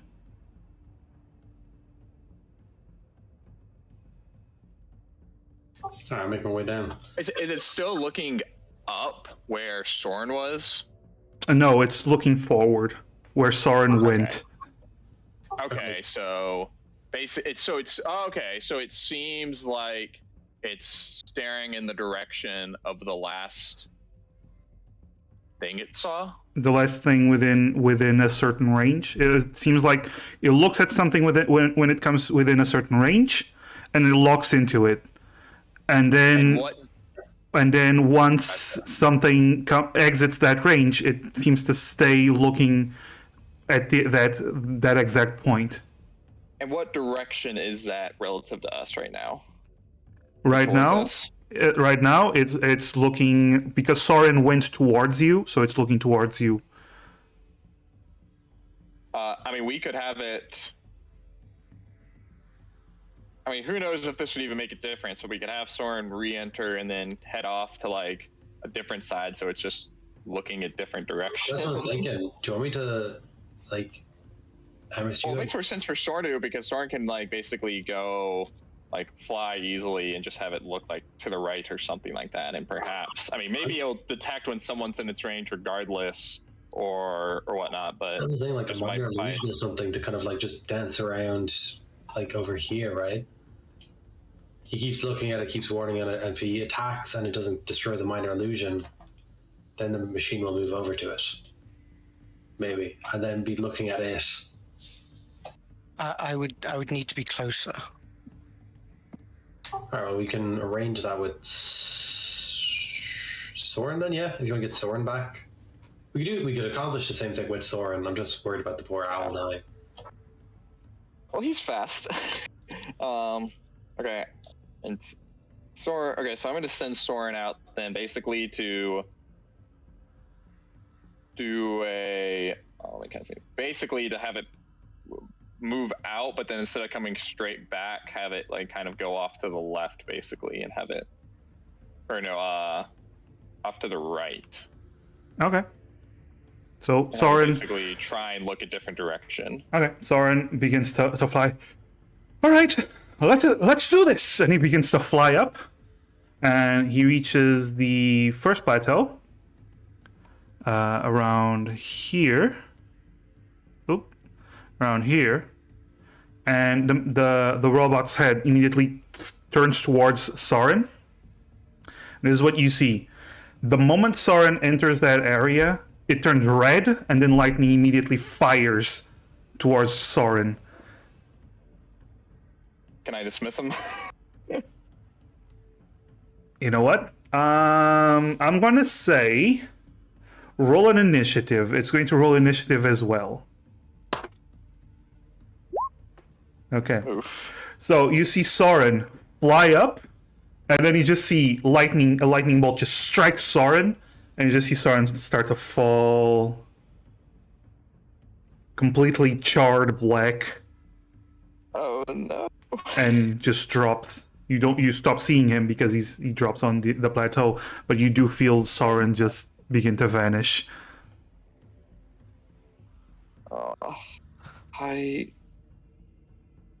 Sorry, Soren.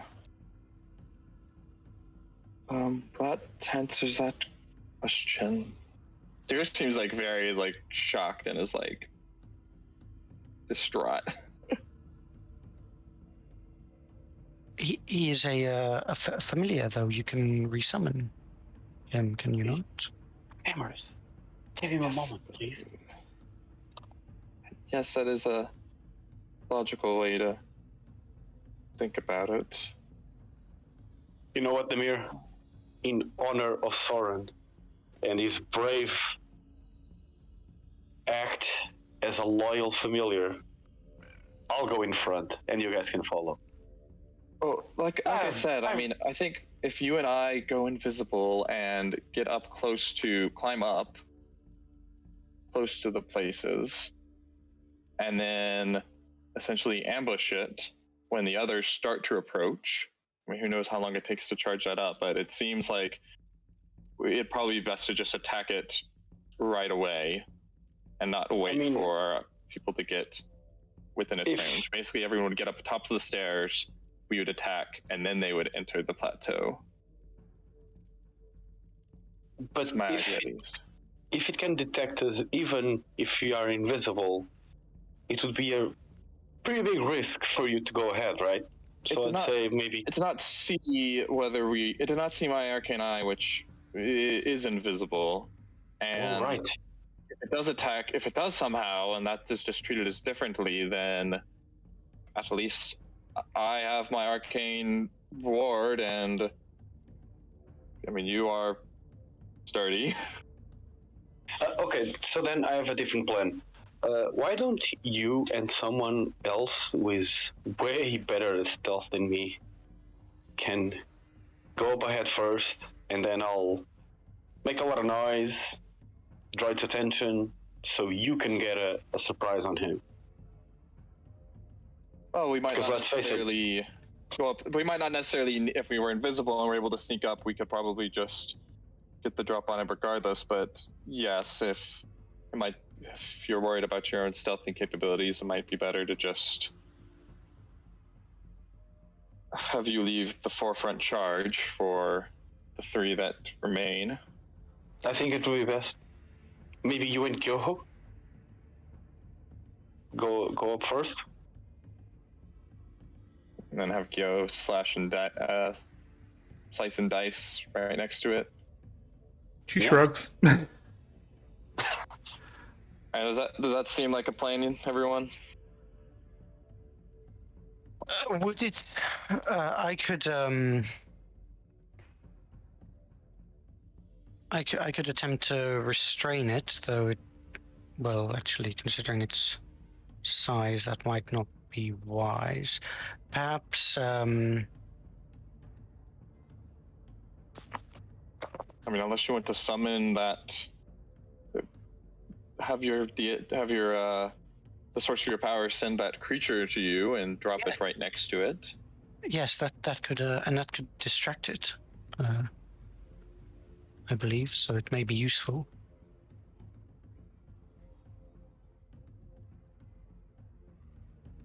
How close can you drop it?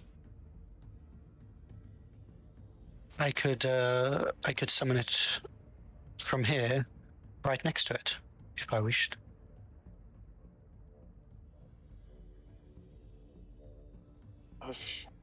I mean, that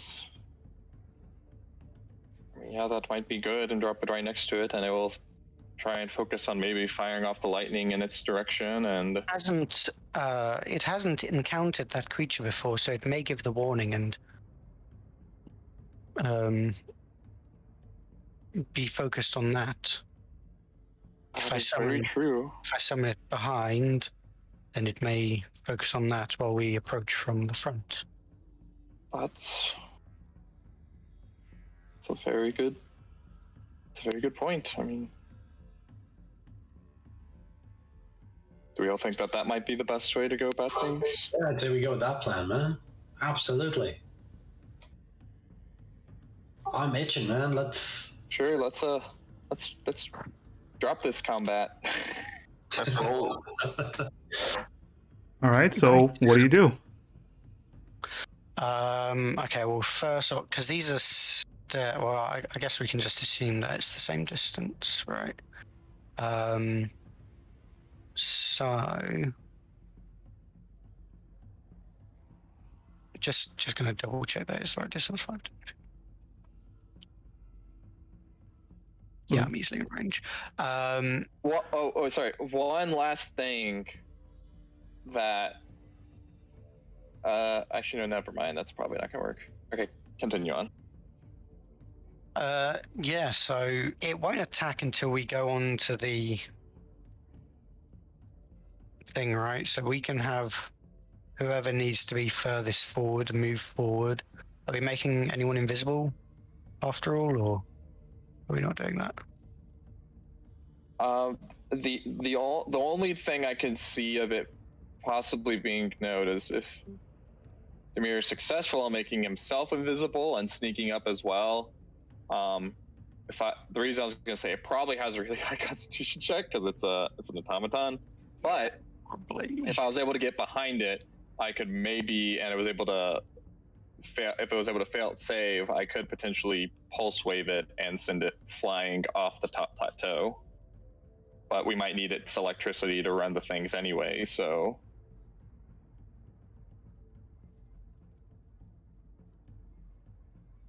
So if we're going to distract it with the creature, I think it might be fine to just have us all kind of go up towards the stairs, the steps, and then summon it next to it, distract it, and take the time to get closer and then start wailing on it. All right. All right. So well, after half an hour of planning, what do you guys do? Hey. This is what you make us like this. I make you like this, okay? Go Our on. encounters are deadly, like. Anyway, all right. Well, this is what Emrys is doing.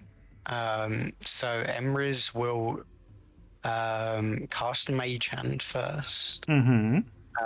Emrys will then also cast Blink, and then this is like, assuming, right before everyone else does stuff, so I'm not just doing this and then no one else is moving.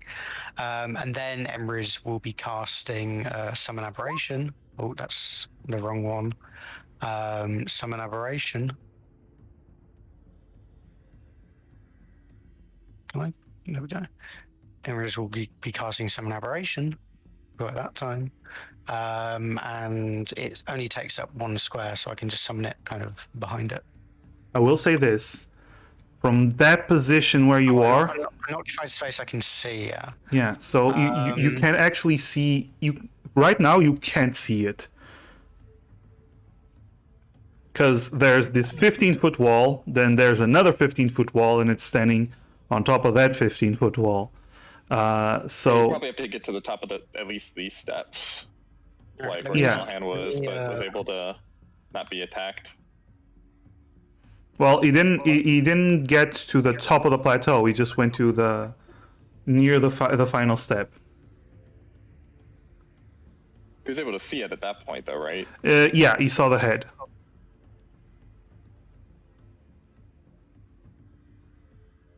Yeah, well, I mean, in that case, I could just kind of, if I get to kind of.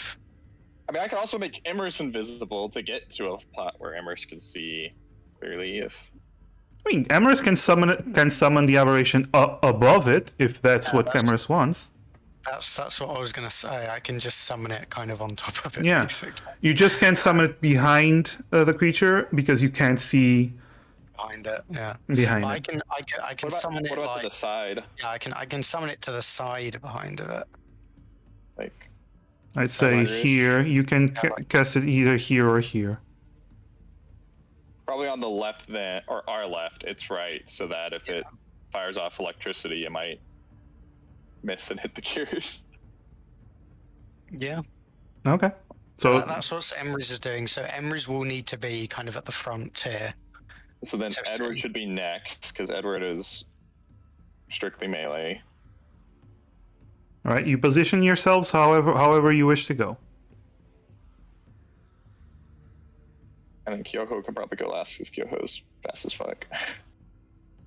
Well, but Kyoho's also melee, and the rest of us just can, Callahan and Demir just need to get within range of our spells, so we could probably do like an Emrys, Edward, Kyoho, Callahan, Demir. Okay. Yeah. Edward, you want to position yourself? Callahan before, or Callahan after Demir, so I can start healing. Okay. Yeah. Okay, so go. There we go. Okay.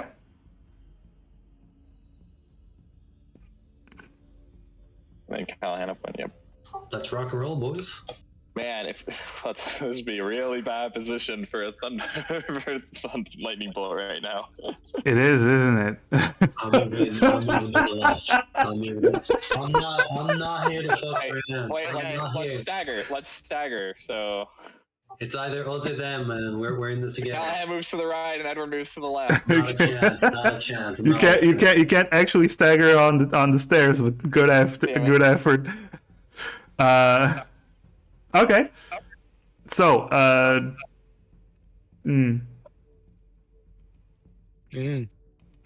okay. So, Emerus, hello. You cast Blink, right? First I'm casting Mage Hand. Yes, sure. In case I need it. And you cast Blink. Then I cast Blink, so I'll mark that off. Okay. And then I'm going to cast Summon Aberration and summon it. It'll be like in the air a bit, but it won't be much of a drop. So I think the Aberration will be fine. And summon it kind of. The Aberration can fly, can it? No. Not this one. That were someone's. No, some of them can fly. Which not one are you fly. summoning? The one I always summon. The Star Spawn. The Star Spawn, yeah. Okay. So I have this token, which I am going to be using this token. Ooh. Ooh. How much HP does it have? It has 40 plus 10 for each spell level plus 4th, and this is 4th level, so 50. Oh no, 40. 40. All right. So you summon it. Okay. Oh wait, actually, do they all fly? Speed 30 No. feet, fly 30 feet, beholder can only hover. Yeah. Yeah, that's what it means. It's like. Yeah, but does that mean that means that they can all fly, but only the beholder can hover? No, it means it's like I'm pretty sure it means it's a flying speed, but it's like it's a hover basically. It's not like Yeah, it's written like this. No. Yeah. Okay. So it's beholder can only hover. Beholder can only is the hover. But Yeah. the speed 30 foot. No. so they can all fly. The fly is beholder can only.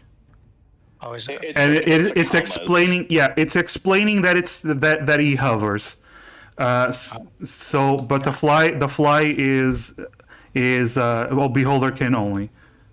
Yeah, because he can hover in place. He doesn't need to like actively like flap wings or anything. Or you can have a fly speed but need to land and stuff like that.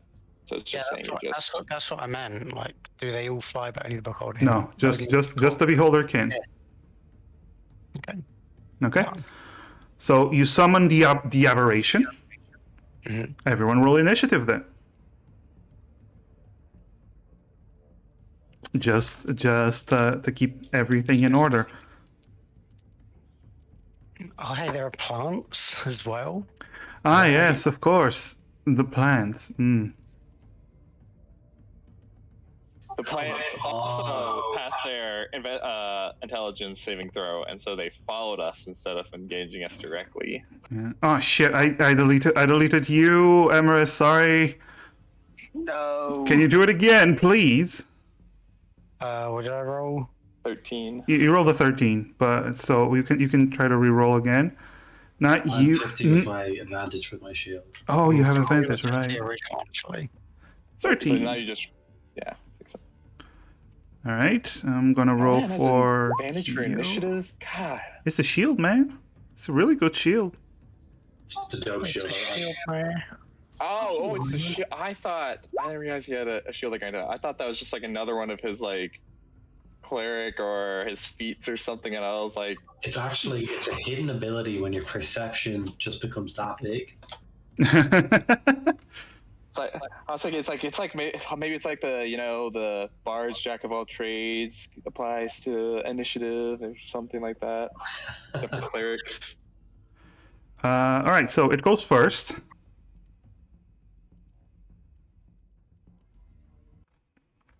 We just put some battle music. Maybe this works. Yeah, okay. So the creature I just saw what you wrote on Discord. Shame on Oh, wait, you, does it RB. go first? Because the aberration takes its turn immediately after mine. So doesn't that mean that as soon as I summon it, it then gets a go? No, but the initiative starts now. You basically. Okay, yeah, it gets a turn, but it does fall. So roll an acrobatics for it. Okay, it's acrobatics is It's +0. okay.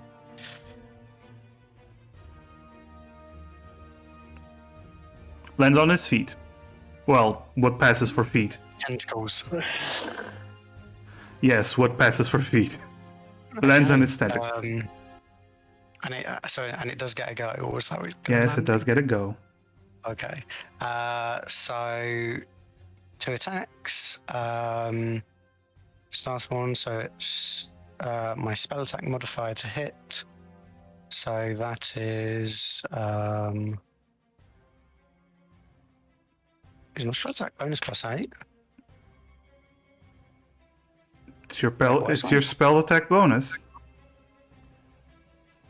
Oh yeah, Yeah, you got +5 and then 3 yeah, proficiency bonus. because I've like loads of I don't have like any. Yeah, it's +8.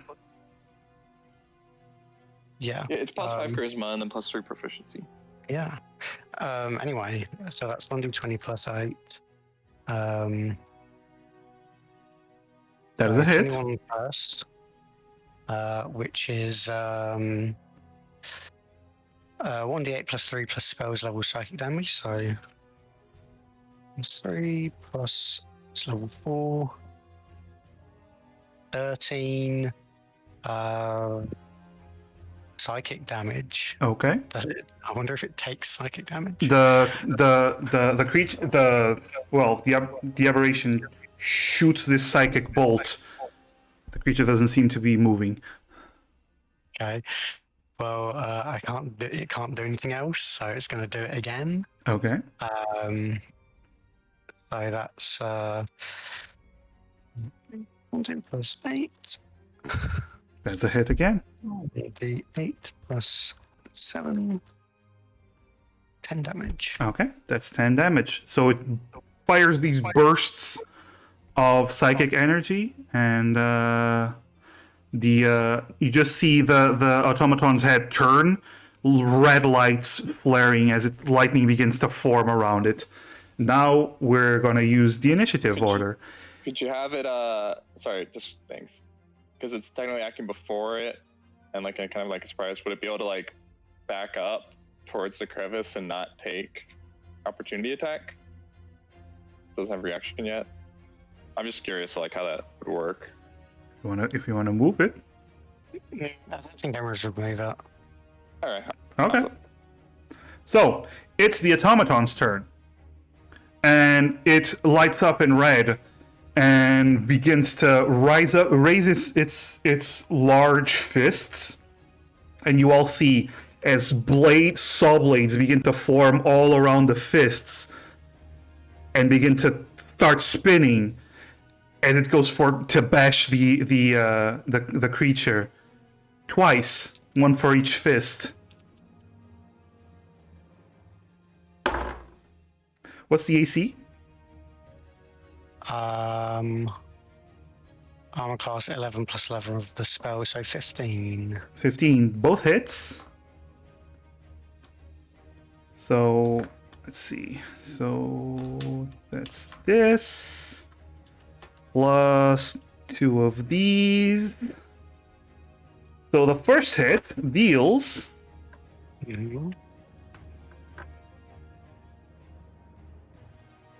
16 points of damage. Okay. So Okay. 16. And the second hit, more.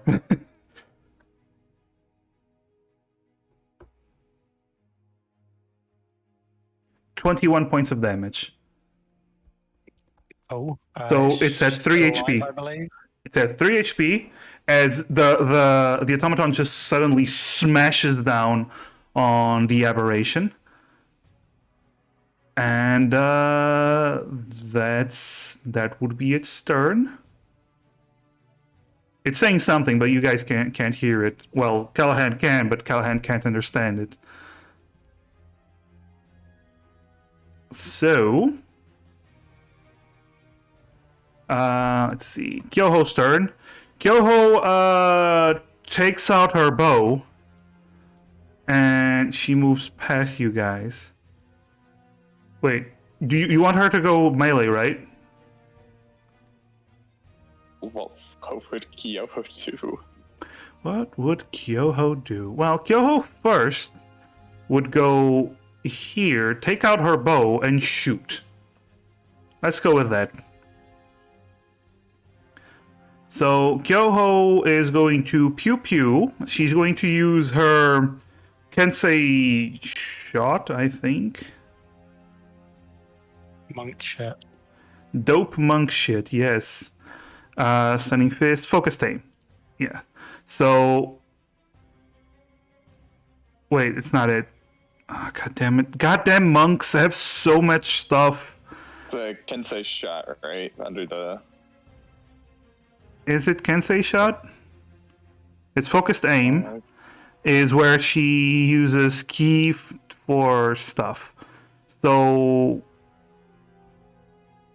if you can make an unarmed attack, you can use a bonus action. Into a hit. The Kensei shot is the thing. Extra D4. Yeah.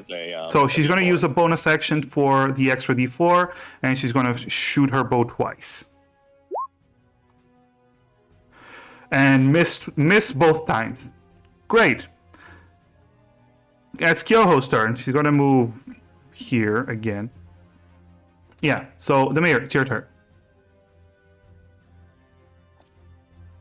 Okay. Demir is going to move. Let's try to see. Sorry, okay. How far up I can get. That's about as far as possible, and then that's misstep. Ooh, oh, I know what I can. Wait, is that a? Oh, but that might be a bonus action. Hold on a sec. I don't remember what it. Okay, yeah, that says a bonus action. Never mind. So I'm assuming due to the difference of height that this right here is still. That's not really 35 feet. That's like. Yeah, if Or- well, 30 feet would be here. Pythagoras theorem time. This is 15 feet. This is 15 feet.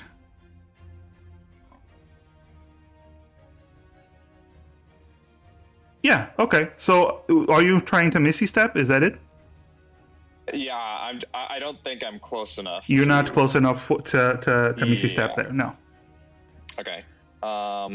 Then what I'm going to do then is if I'm not close enough. All right, hold on. I'm just thinking back. Does anyone want to fly?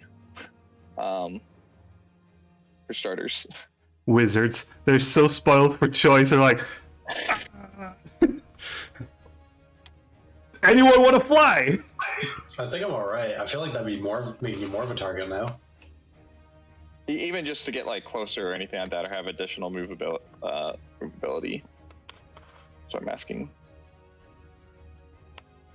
Okay. If no one is, if that's the case, and no one is willing to do that, because that's still like. Embers will fly if no one else wants to, but you know, Embers is just like. Let Emmer fly, yo. Hi. That's alright with me. Yeah, the only thing is that means I can't use. I don't have my action for anything, and use it for something. You know what? He's like fly in front of us, and it's like, actually, you know what? Nah. Go keep my. Nah, okay. You know what? Demir's is gonna. I'm just gonna go to my original plan. Is I'm gonna get up here. I'm actually gonna use my bonus action to. Where is it?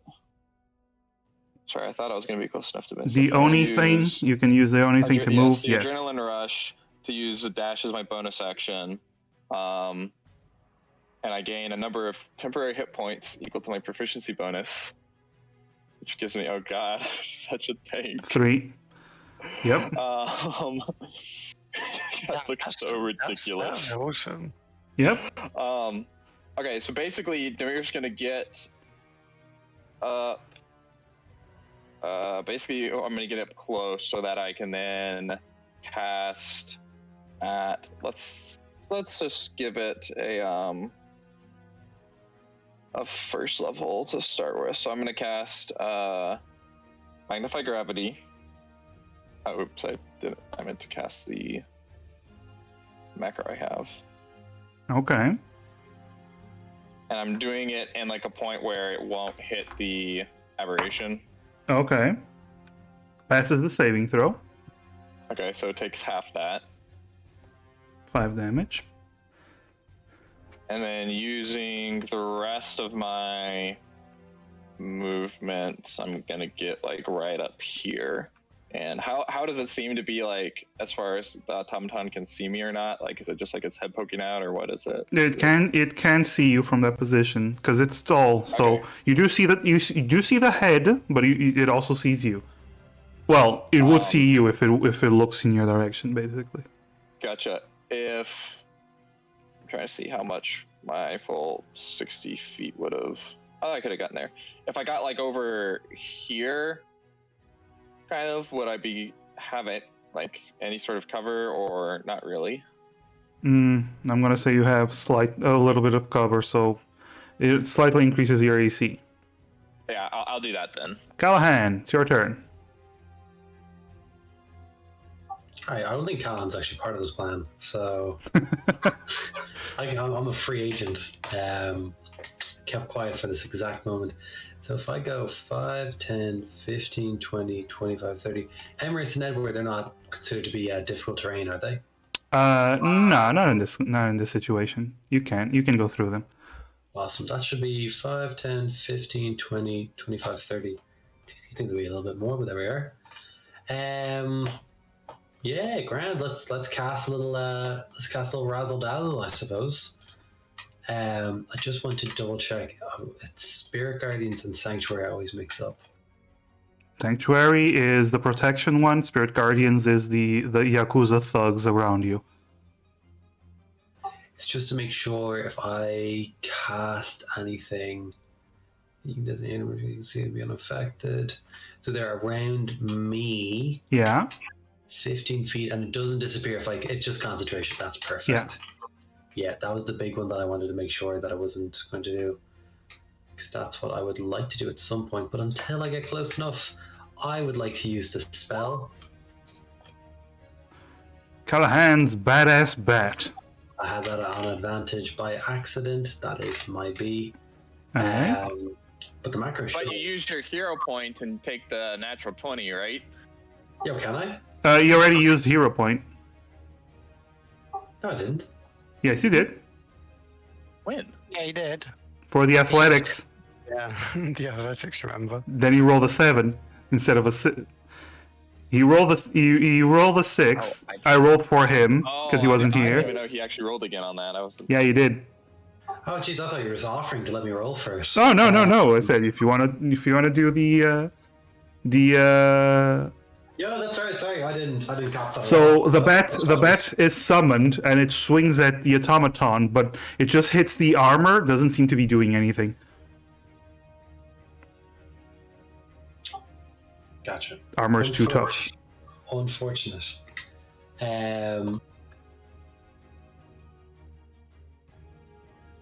So in that case, that was my bonus action to do that, and then I'm definitely. Just double check this real quick. You still have an action? Yes, I am. We've only seen lightning, so I don't think I'm going to do that. Toll the Dead will or won't work because does this count to the creature? You can try to use Toll the Dead if you want. All right, I'll try use Toll the Dead then. Okay. Fails the saving throw. But nothing happens. It does take some damage. Some of the armor begins to rust slightly. Ooh, spicy. Yes. Oh, that's me. Oh, give me a moment. It actually has advantage. So it passes the saving throw. Sorry, I forgot it had advantage. That rust was already there. Bro, it's been here for a while, guys. Like, it's alright. Like, it's not good. You know? Yeah, so rust was. It's fine. It's fine. Emirates, it's your turn. Okay. Emrys is going to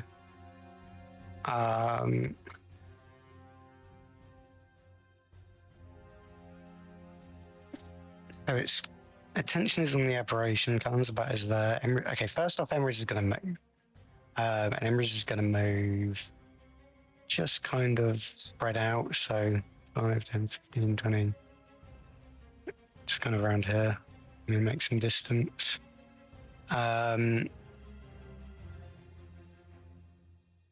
Wait, did I? Yeah, I did. And then I guess when the aberration, I guess Emrys would have only be able to see its head, wouldn't they?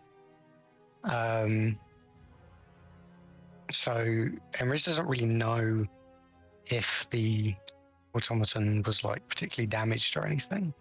Yeah.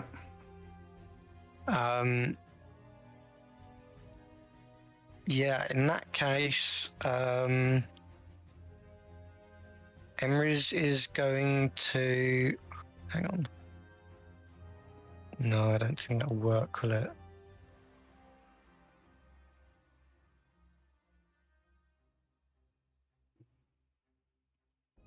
What is Emrys doing? Yeah, okay. Emrys just kind of raises a hand and starts to chant. Just like tendrils of the ennoble god coalesce into this reality and bind the fates of this lost soul. Devour, consume, take them to your realm of nightmares. As Emrys casts Tasha's Mind Whip. Okay.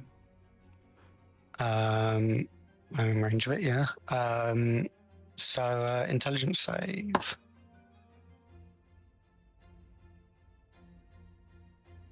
What's the DC?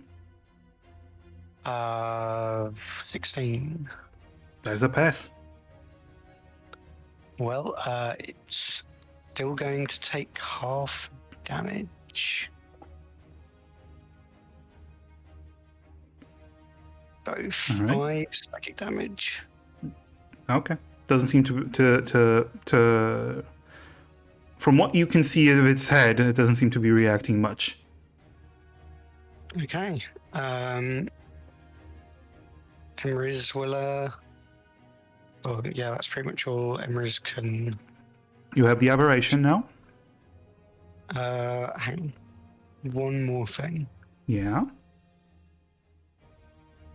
Yeah, you know, why not? As a bonus action, it is within 30 feet, isn't it? 15, 20, 20. No, it's not. Never mind. Yeah, okay, aberration turn. So aberration will do some attacking. Blink. Oh yeah, blink. Ah, Actually. yeah, blink. Good call. Emrys doesn't blink. Emrys does not wish to go. Emrys has their eyes. Eye drops. Oh, yeah. Okay, aberration.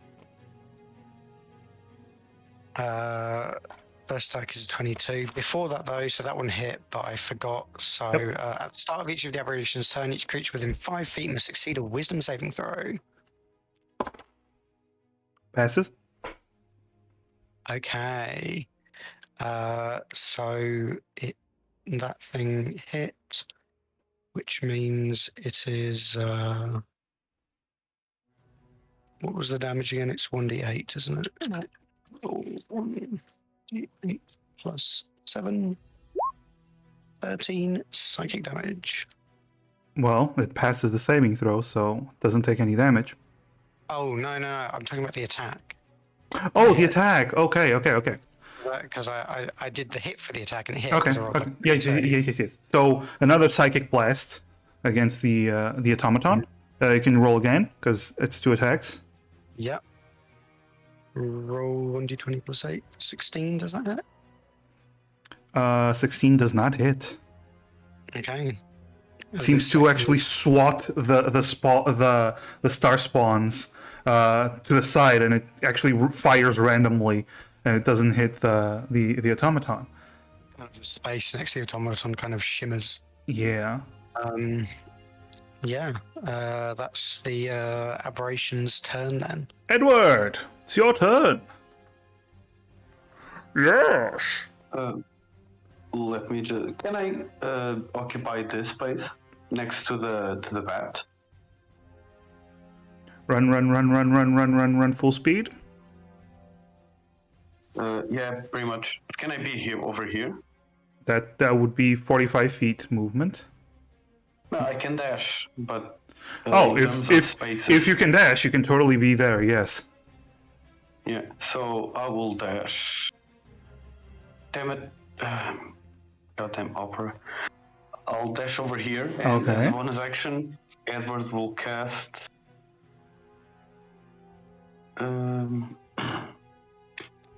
Edward will Spacing on the name. Yes. Shield of Faith. Okay. Okay, so you run up and you cast Shield of Faith. All right, is that all you do?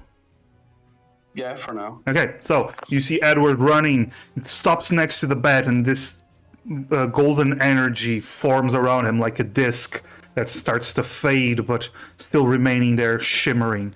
All right.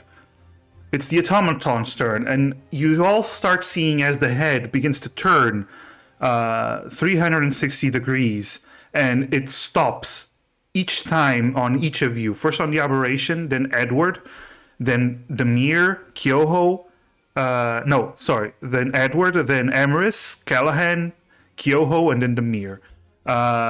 It goes from each of you, and Demir, you're the only one. Actually, no.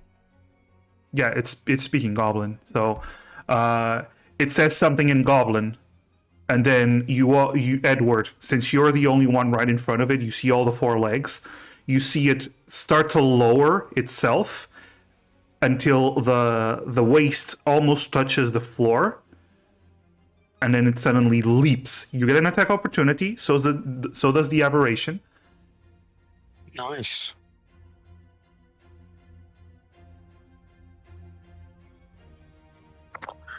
Does the bat get an attack of opportunity? Nope, it's a spell. Okay. That's a hit. 10 psychic damage. All right.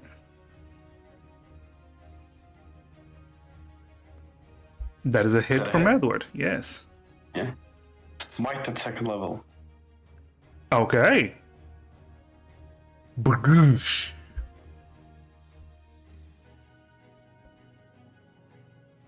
Ooh, that's 28 points of damage. Okay. Yeah. Yeah. All right. But you see it leap, and it leaps down here, lands, and then you see it begin to move here, turns towards Kyoho,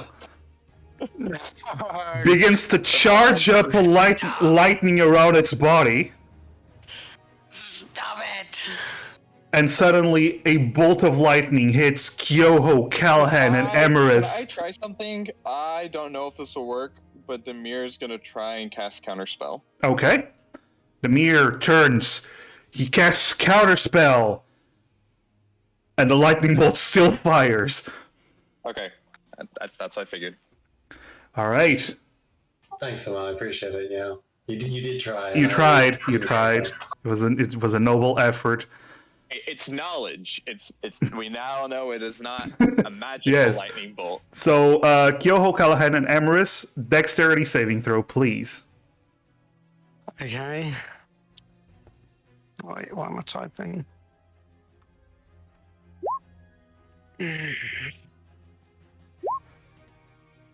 0 point. Right. Yeah, go on then. And Kyoho. I don't think Kyoho has evasion, which is good. Do you need another one, Imris? I wanna save them for in case we all die, and I need them for, Intelligence saving throw. because I Okay. don't want to start disappearing. Okay. So, Kyoho passes, so Kyoho actually doesn't take any damage. Kyoho like dodges out of the way, so it just goes straight through Callahan. Yeah. Callahan and Emrys, both of you fail. Mhm. As you take shit ton of damage. Okay. You take 31 points of damage, both of you. 31. Yes. Oh my god.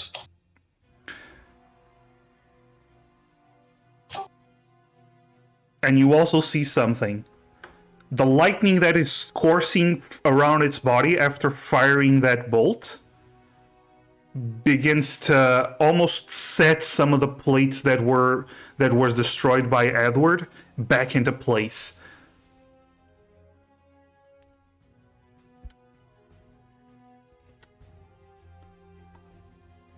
And that is its turn. Kyoho's turn. Kyoho drops the bow, draws her sword, and goes in for, well, the attack. Kyoho... Ah, yes, I forgot to mention this. You see, at the end of where the lightning bolt struck, the lightning actually doesn't vanish. It begins to coalesce into a form.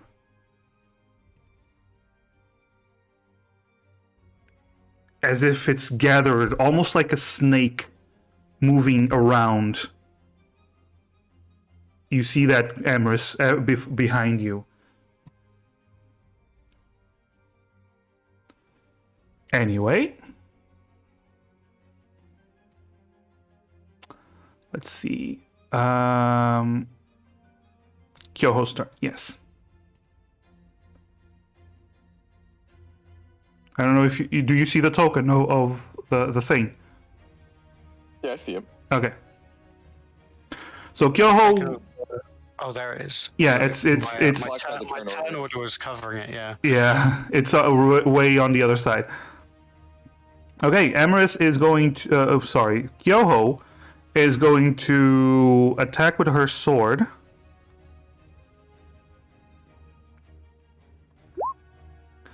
That is a hit. And then she is going to attack with her sword again. Okay, so that's 11 damage, and she's going to use a bonus action she's going to use a key point on our bonus action to go into a defensive stance.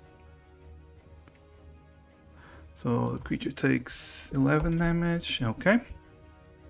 Demir, it's your turn. All right.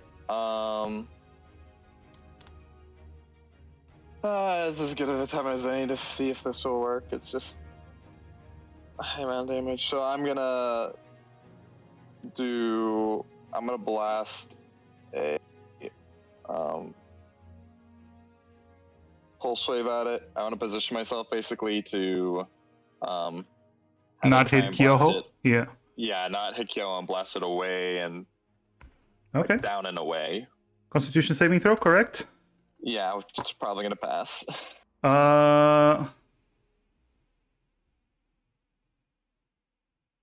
That is a fail. Woo. Wait. Nope, that's an 11. That's a fail. Oh, and oh my god, I rolled almost max damage. Oh, baby. Nice. Okay. Holy crap. So you hit it with a full force pulse wave, and you should actually move it 15 feet, correct? Yes. Are you pulling it or are you pushing it? I'm pushing it. Okay. So it actually pushes it off the cliff, and it falls. Takes full damage. Okay, takes an additional minimal damage, but it does fall, so it did fall off the cliff. Very nice, Demir. Do you do anything else? Yeah, so what I'm gonna do is I'm going to, just because I know it could go, sorry,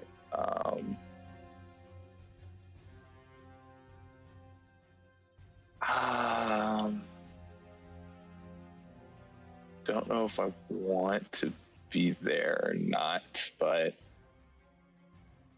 yeah, I'll move close. I'll move right there. Okay. And let's just keep in mind not to line up like Okay. Edward, the Aberration, and Demir are right now. Okay.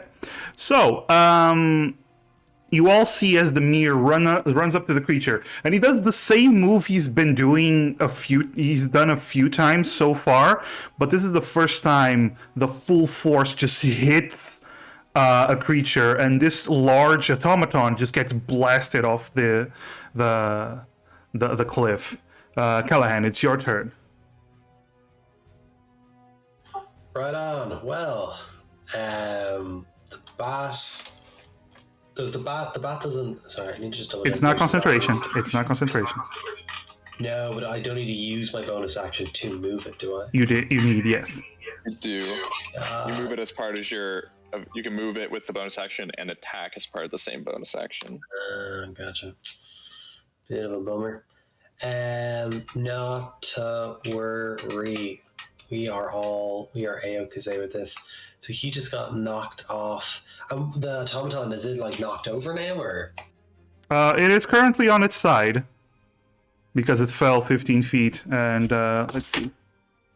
Nope, it's not on its side. It lands on its feet.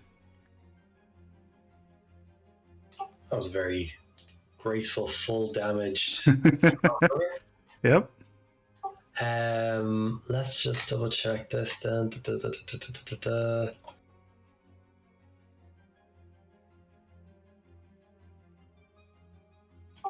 Could I? Oh fuck! I might just do something risky. Could I cast Spirit Guardians and then Sanctuary on myself? I think if I do in that order, I'm like double warded. Correct? Yeah, you can. You can cast Spirit Guardians and then Sanctuary on yourself. What's the zone? It's 15 feet around you. Oh, sorry. You know what? I don't think I can because they're 2 leveled spells. Oh yes, they are. That's true. That's my Very fault. true. Very true. Sorry, guys. So which one are you casting?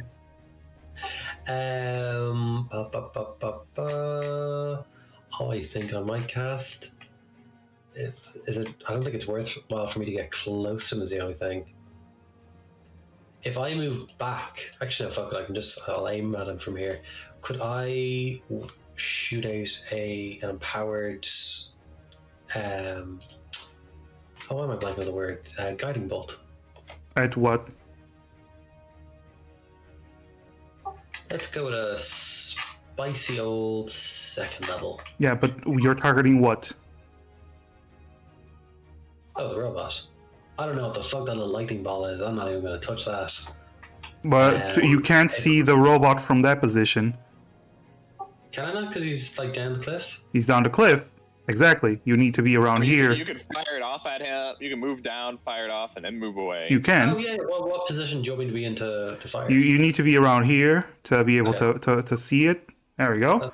It's 5, 10, 15, 20. Yeah, grand. And then shoot that off at 2nd level. Okay. So roll to hit. No worries. Nothing, no cool advantages or anything like that for Nope. being on higher ground. Oh shit, that's going to be second level, but it's all the same. 18? 18 is just enough to hit. Awesome. And then if you bear with me 2 seconds, I just need to slap in an extra d6 for that, I think. That's fine. Perfect. Give me 2 seconds now. And boom. Okay. Oh! Nice. Okay, so there we go. 14 points of damage. And it is currently glowing. Oh, because of the spell. Yes. And we still have some movement left. You still have some movement left. Yes, you have 15 feet of movement. I just want to make sure, is there anything... anyone looking kind of weak and needing of a healing word? Healing Well, word, you can't because you already cast Guiding Bolt. Dicks. Yeah. Shoot. No worries, I don't have any bonus action, so I just move... You can move anywhere in this line, basically. Up to this line. There we go. That's... I'd move. I just saying because I mentioned this earlier. That does yeah. Yeah. Okay. The space to the right of that would have been in Kyo's, that's why I moved there. Yeah, moving in. Emrys! Me. You! Yeah, Emrys is gonna. I think Emrys will kind of move down here to avoid making a line with anyone.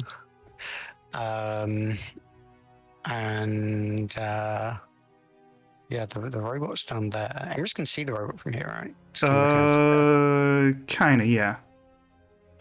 Has some cover, but yeah. And the apparition's all the way over there.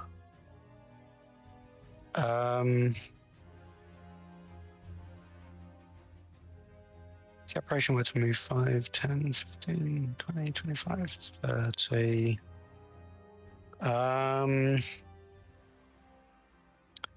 Yeah, I guess first off, Emrys is going to do a little bit of a mind whip once again on the rowboat. Okay. Passes the saving throw. Still a bit of damage, you know. Possibly. We don't actually know if it is or not. Damn, nearly max damage. Okay. Now that you can see it clearly, doesn't seem to react. I mean, I literally do not have any other method of doing damage, so well, I do. You have and- all psychic damage spells. I mean, I do, but my options are go right up to it and Hunger of Hadara it.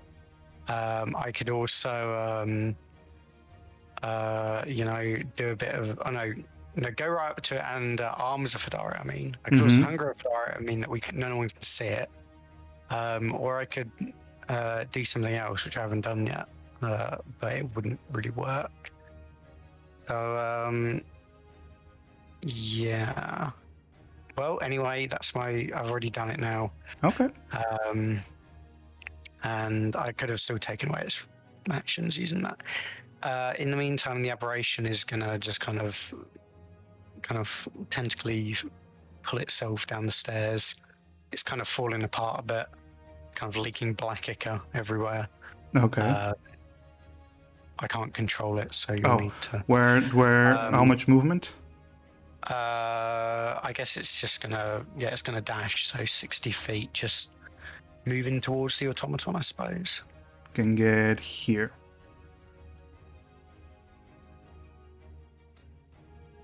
All right. Yeah. All right. Edward, it's your turn.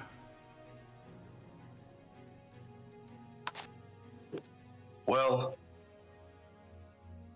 it's fucking far away. It's so far away. It's even further because of the mirror. Yeah. So Edward's gonna stay right here. No.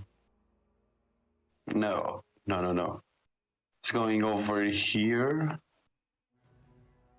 Yeah, he's gonna stay here. Okay. And Lined up he with Callahan. That's a good point.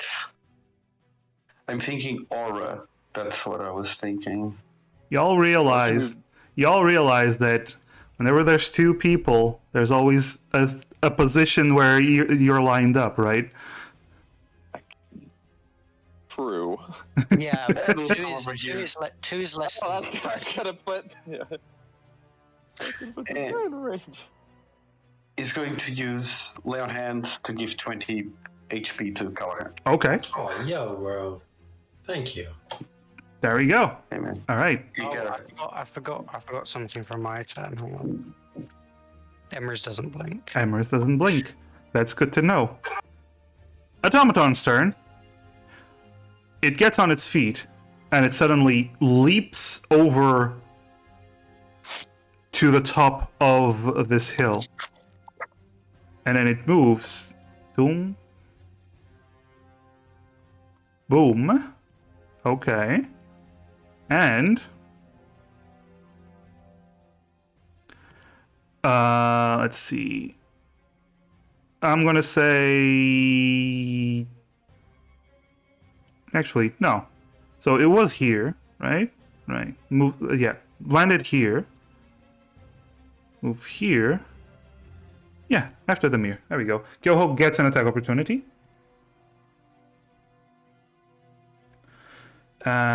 Gyoho. Yo-ho. So... Kankiri... That's a hit. Nice, Gyoho. By the way, it's looking pretty banged up. Not gonna lie. And it's going to, because the mirror did all that amount of damage, it's going to start bashing down on the mirror with its saw blade fists. What's your AC, the mirror? Right now, it's 16. 16. Okay. So that is a normal hit. What if my AC was 21? If your AC is 21, then it's not a normal hit. It's a miss. And now, another attack. Ooh, no, this one is a normal hit. Even with that. You know, that's fine. Double shield. Double shield, yeah. Ooh, I rolled almost max damage. Kinda. So 24 points of damage to the mirror. Okay, which...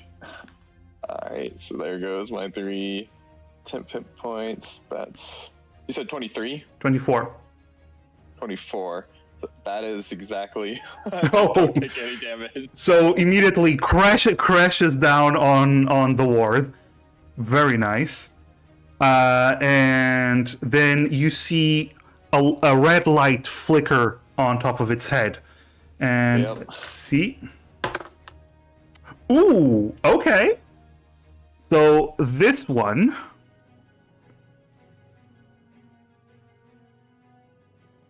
It's going to move here. Next to Amorous. But it's... Hi. yes.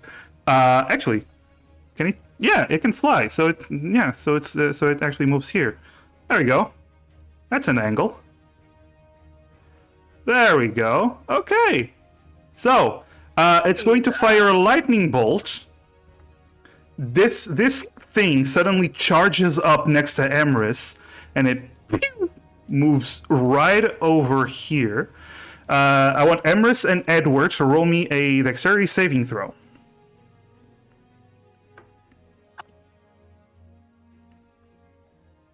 Oh, okay. Nice. Better that time. Edward. I've clicked it. Probably. Oh, just okay, yeah. leave it. It's the slow thing. Okay, Edward, you fail. Emrys, you pass. Let's see. Ooh, okay. Is that including the +2 that Edward gets for saving throws? Yes, it's always included. Oh, okay. Okay. Right, I forgot. So it's 33 points of damage. Edward, you take the full brunt of it. Amaris, you take half of it. So you take 16 points of damage. Okay. And the lightning coursing through the automaton actually seems to heal it. All right. The plates go back into place. Yeah. All right. So it is Kyoho's turn, but now I do have a question. It's midnight. For some of us, not for you, RB. I know. Do you guys think we should just end it here and keep going the next session? I can keep going if everyone else can. I gotta check real quick. Be right back. Okay. I'm willing to just finish the combat. Okay. RB, you Yeah, good? We could try another. Yeah, we could try another like round and All right. see. I mean, I'm good. I mean, it's 6 o'clock here. Yeah. How dare you, sir? Well, while Callahan is busy, I'm just gonna have Kyoho, do something. Kyoho's gonna hit things, because that's what Kyoho does. So Kyoho does the sword attack, and that's a miss, but Kyoho is going to use 2 key points to upgrade that into a hit, and then she's going to do another attack. That is also a hit, and because she used key as part of her action, she gets an attack as a bonus action. Woo! I get a feeling that Sev kept repeating that line over and over, so whenever he isn't around, we just all remember it. Still, that's a lot of damage. That's Also, just fun to say. yeah. So that's 21 points of damage. So it did damage the automaton quite severely. Okay, Demir, it's your turn. Question with, because I don't have the cone, especially if I move like here, would I be able to fire off another? Not blast in that hit? without hitting Kyoho. Yeah, based on where Kyoho ended up. Okay.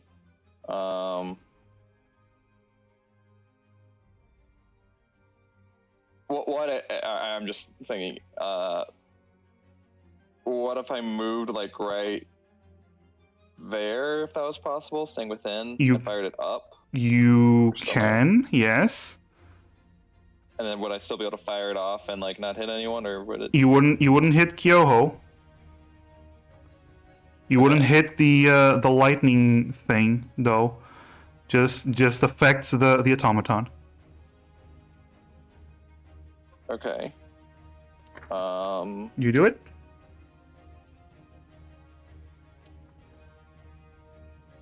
Yeah, I mean that's my. Besides Misty stepping away and just hitting a firebolt, that is probably my best bet. So yeah, I'm gonna burn another. I'm gonna hit it again and Okay. hit it with a full sweep. It does pass the saving throw though. Okay. So that's half I still damage. rolled really well, so Yeah. So 13. that's 13. This time the automaton you see it locks onto the ground, it drags dirt behind it, but it stays in place. okay, and then I'd like to move back. So you move question here. also. Actually, you'd have to be here. Yeah. Well, I'm gonna say what's that, but as a bonus action, Okay. I'm gonna use my adrenaline rush, Sure. so I can make it that far. You can. and I get my 3 hit points back. Callahan. Right on. Geez, we're all uncomfortably close to this fella, aren't we? We're most But it's certainly... within that range. Huh? We are in It's that within range. that range now. I would like to bring the. Who's up next? All right, I'm gonna swing with the bat. Okay. Callahan's badass bat. Callahan's badass bat. Don't worry the name out. It's a wonderful name. And it misses. 16 misses, isn't it? Hits the armor, doesn't do any damage. Do I? Edward's thing is only for getting a +2 on saving throws. It's isn't just it? saving throws, yeah. Yep, that's pretty cool. In that case, I would like to use my action, because I know Edward's turn is coming out, to do that thing where the next person gets advantage. The help action? I do realize now that this is just the help action, but it's like a cleric thing. Where is it? Is it Eyes of the Grave? No, it is Path to the Grave. I'm actually choosing a creature you can see within 30 feet, cursing until the end of your next turn. The next time Oh, it gains vulnerability, so and the next attack deals double damage. Alright, yeah. Question for Ran. Sorry. The guiding bolt that hit. Did it pass its saving throw for the guiding bolt? It wasn't for the guiding bolt. It gained advantage. The next attack gained advantage, and Kyoho used that. I just forgot to take off the tick. Yeah, I gotcha. Yeah, perfect. I would like to curse it with vulnerability. Okay, that's a lot. That's nasty. So Okay. Set it up for a nice smite. The next damage it. I've got some. I'm willing to take a hero point for this, guys. Okay, so the next damage it takes, it's going to be doubled. All right, Emrys, it's your turn. Okay.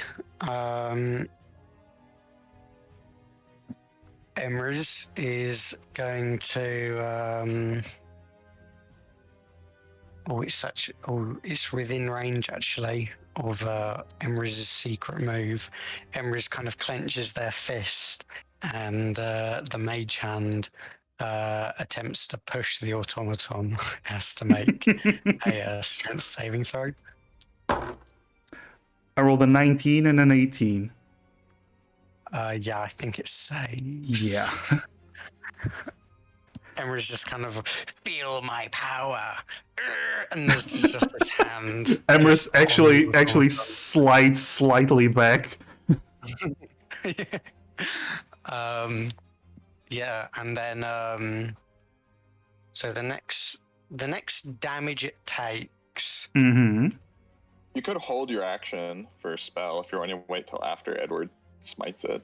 So if you know I do psychic damage and do no damage to it, that won't trigger it, will it? You can't double no damage. Let's see. Path of the Grave. As an action, you choose a creature within curse it until the end of the next turn. So it's the next turn until the end of your next turn. So it's till the end of Callahan's turn. So there's a time limit on this. Next time you or an ally of yours hits the creature with an attack, the creature has vulnerability to all of that attack's damage, and then the curse ends. So, if It needs to hit. I would say so first of all, whatever you do, it needs to hit. But I would say if the creature has immunity to something, if it's hit with this, I would say it would cancel out the immunity. No, wait. I would say it cancel out the immunity, making sure it just deals normal damage. Oh, okay. Well, in that case, Emrys is going to You could hold if your spell or action. Yeah, that's pretty much my main option. I did have something I wanted to do, but I don't want to damage it. I think I know what you are wanting to do. What do you think I wanted to do? I think you wanted to use the Psychic Lance to try and incapacitate it, so No. Edward would get advantage. Ooh. I was going to mind sliver it to give it to make, if it did take a save of any kind, it would make it more susceptible to that for the double damage. Anyway, Are you gonna hold your action? Yeah, Emrys will just hold. Emrys is going to hold a mind sliver. Okay. Actually, can I even? I don't know if I can even target because I have to target a mind. I don't think it has a mind, so I don't know if I could even use mind sliver on it in the first place. You can try. Yeah, Emrys will try. Why not? Okay. The aberration. The aberration will 5, 10, 15, 20, 25. I can't move diagonally, can I? Can. So, What's- it's diagonally 5 foot, or So Maybe. it can reach here. yeah. Then the aberration will yeah. Oh, it's like slams aren't going to do anything. And it would attack. It would count as an attack for the purpose of the. Yeah, that is also true. It could ready its. It could. Well, it could also ready its action. You know, the aberration is just gonna. It's just gonna hang out. Okay. Edward? Yeah. Time to smite.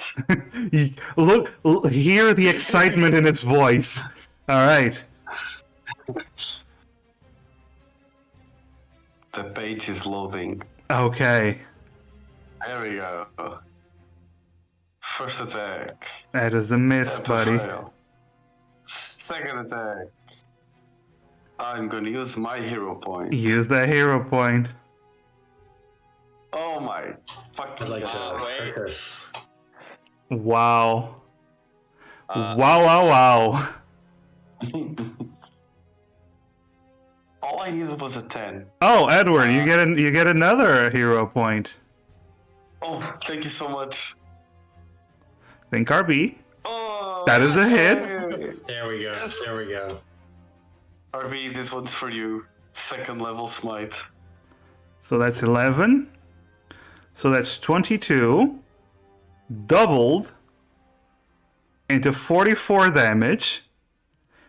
As you hit the automaton, it implodes with magical energy, shattering it completely from top to bottom. It just moves a little bit, and then it just falls to the either side as it's just completely destroyed. As that happens, the signal in its head disappears, and this thing ceases to exist. Dang it. I was really hoping we could like somehow guide that over to the things. Congratulations! You survived.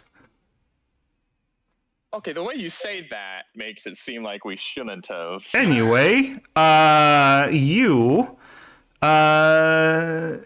so, congratulations. You seem to have defeated this creature. But now, you're gonna have to find out how to open that door. But we'll do that next session. And for the first time, it won't start with a time loop. We just spent so much time planning how to fight this thing. Yes, you did. But, you know, it worked out. You still killed it, and you took only some damage. Emrys helped. Yeah. I mean, that first turn, it had the top of the initiative, so it Yeah, didn't That turn attack wasted us the right aberration. away. Basically, the aberration was the damage sponge for a turn. It Yeah. was. You Which, did well. If it wasn't, it would have, popped. It would have leaped down right in front of us and hit all of us with a lightning bolt. Oh, the way you were lined up. Oh my god, that would have been glorious.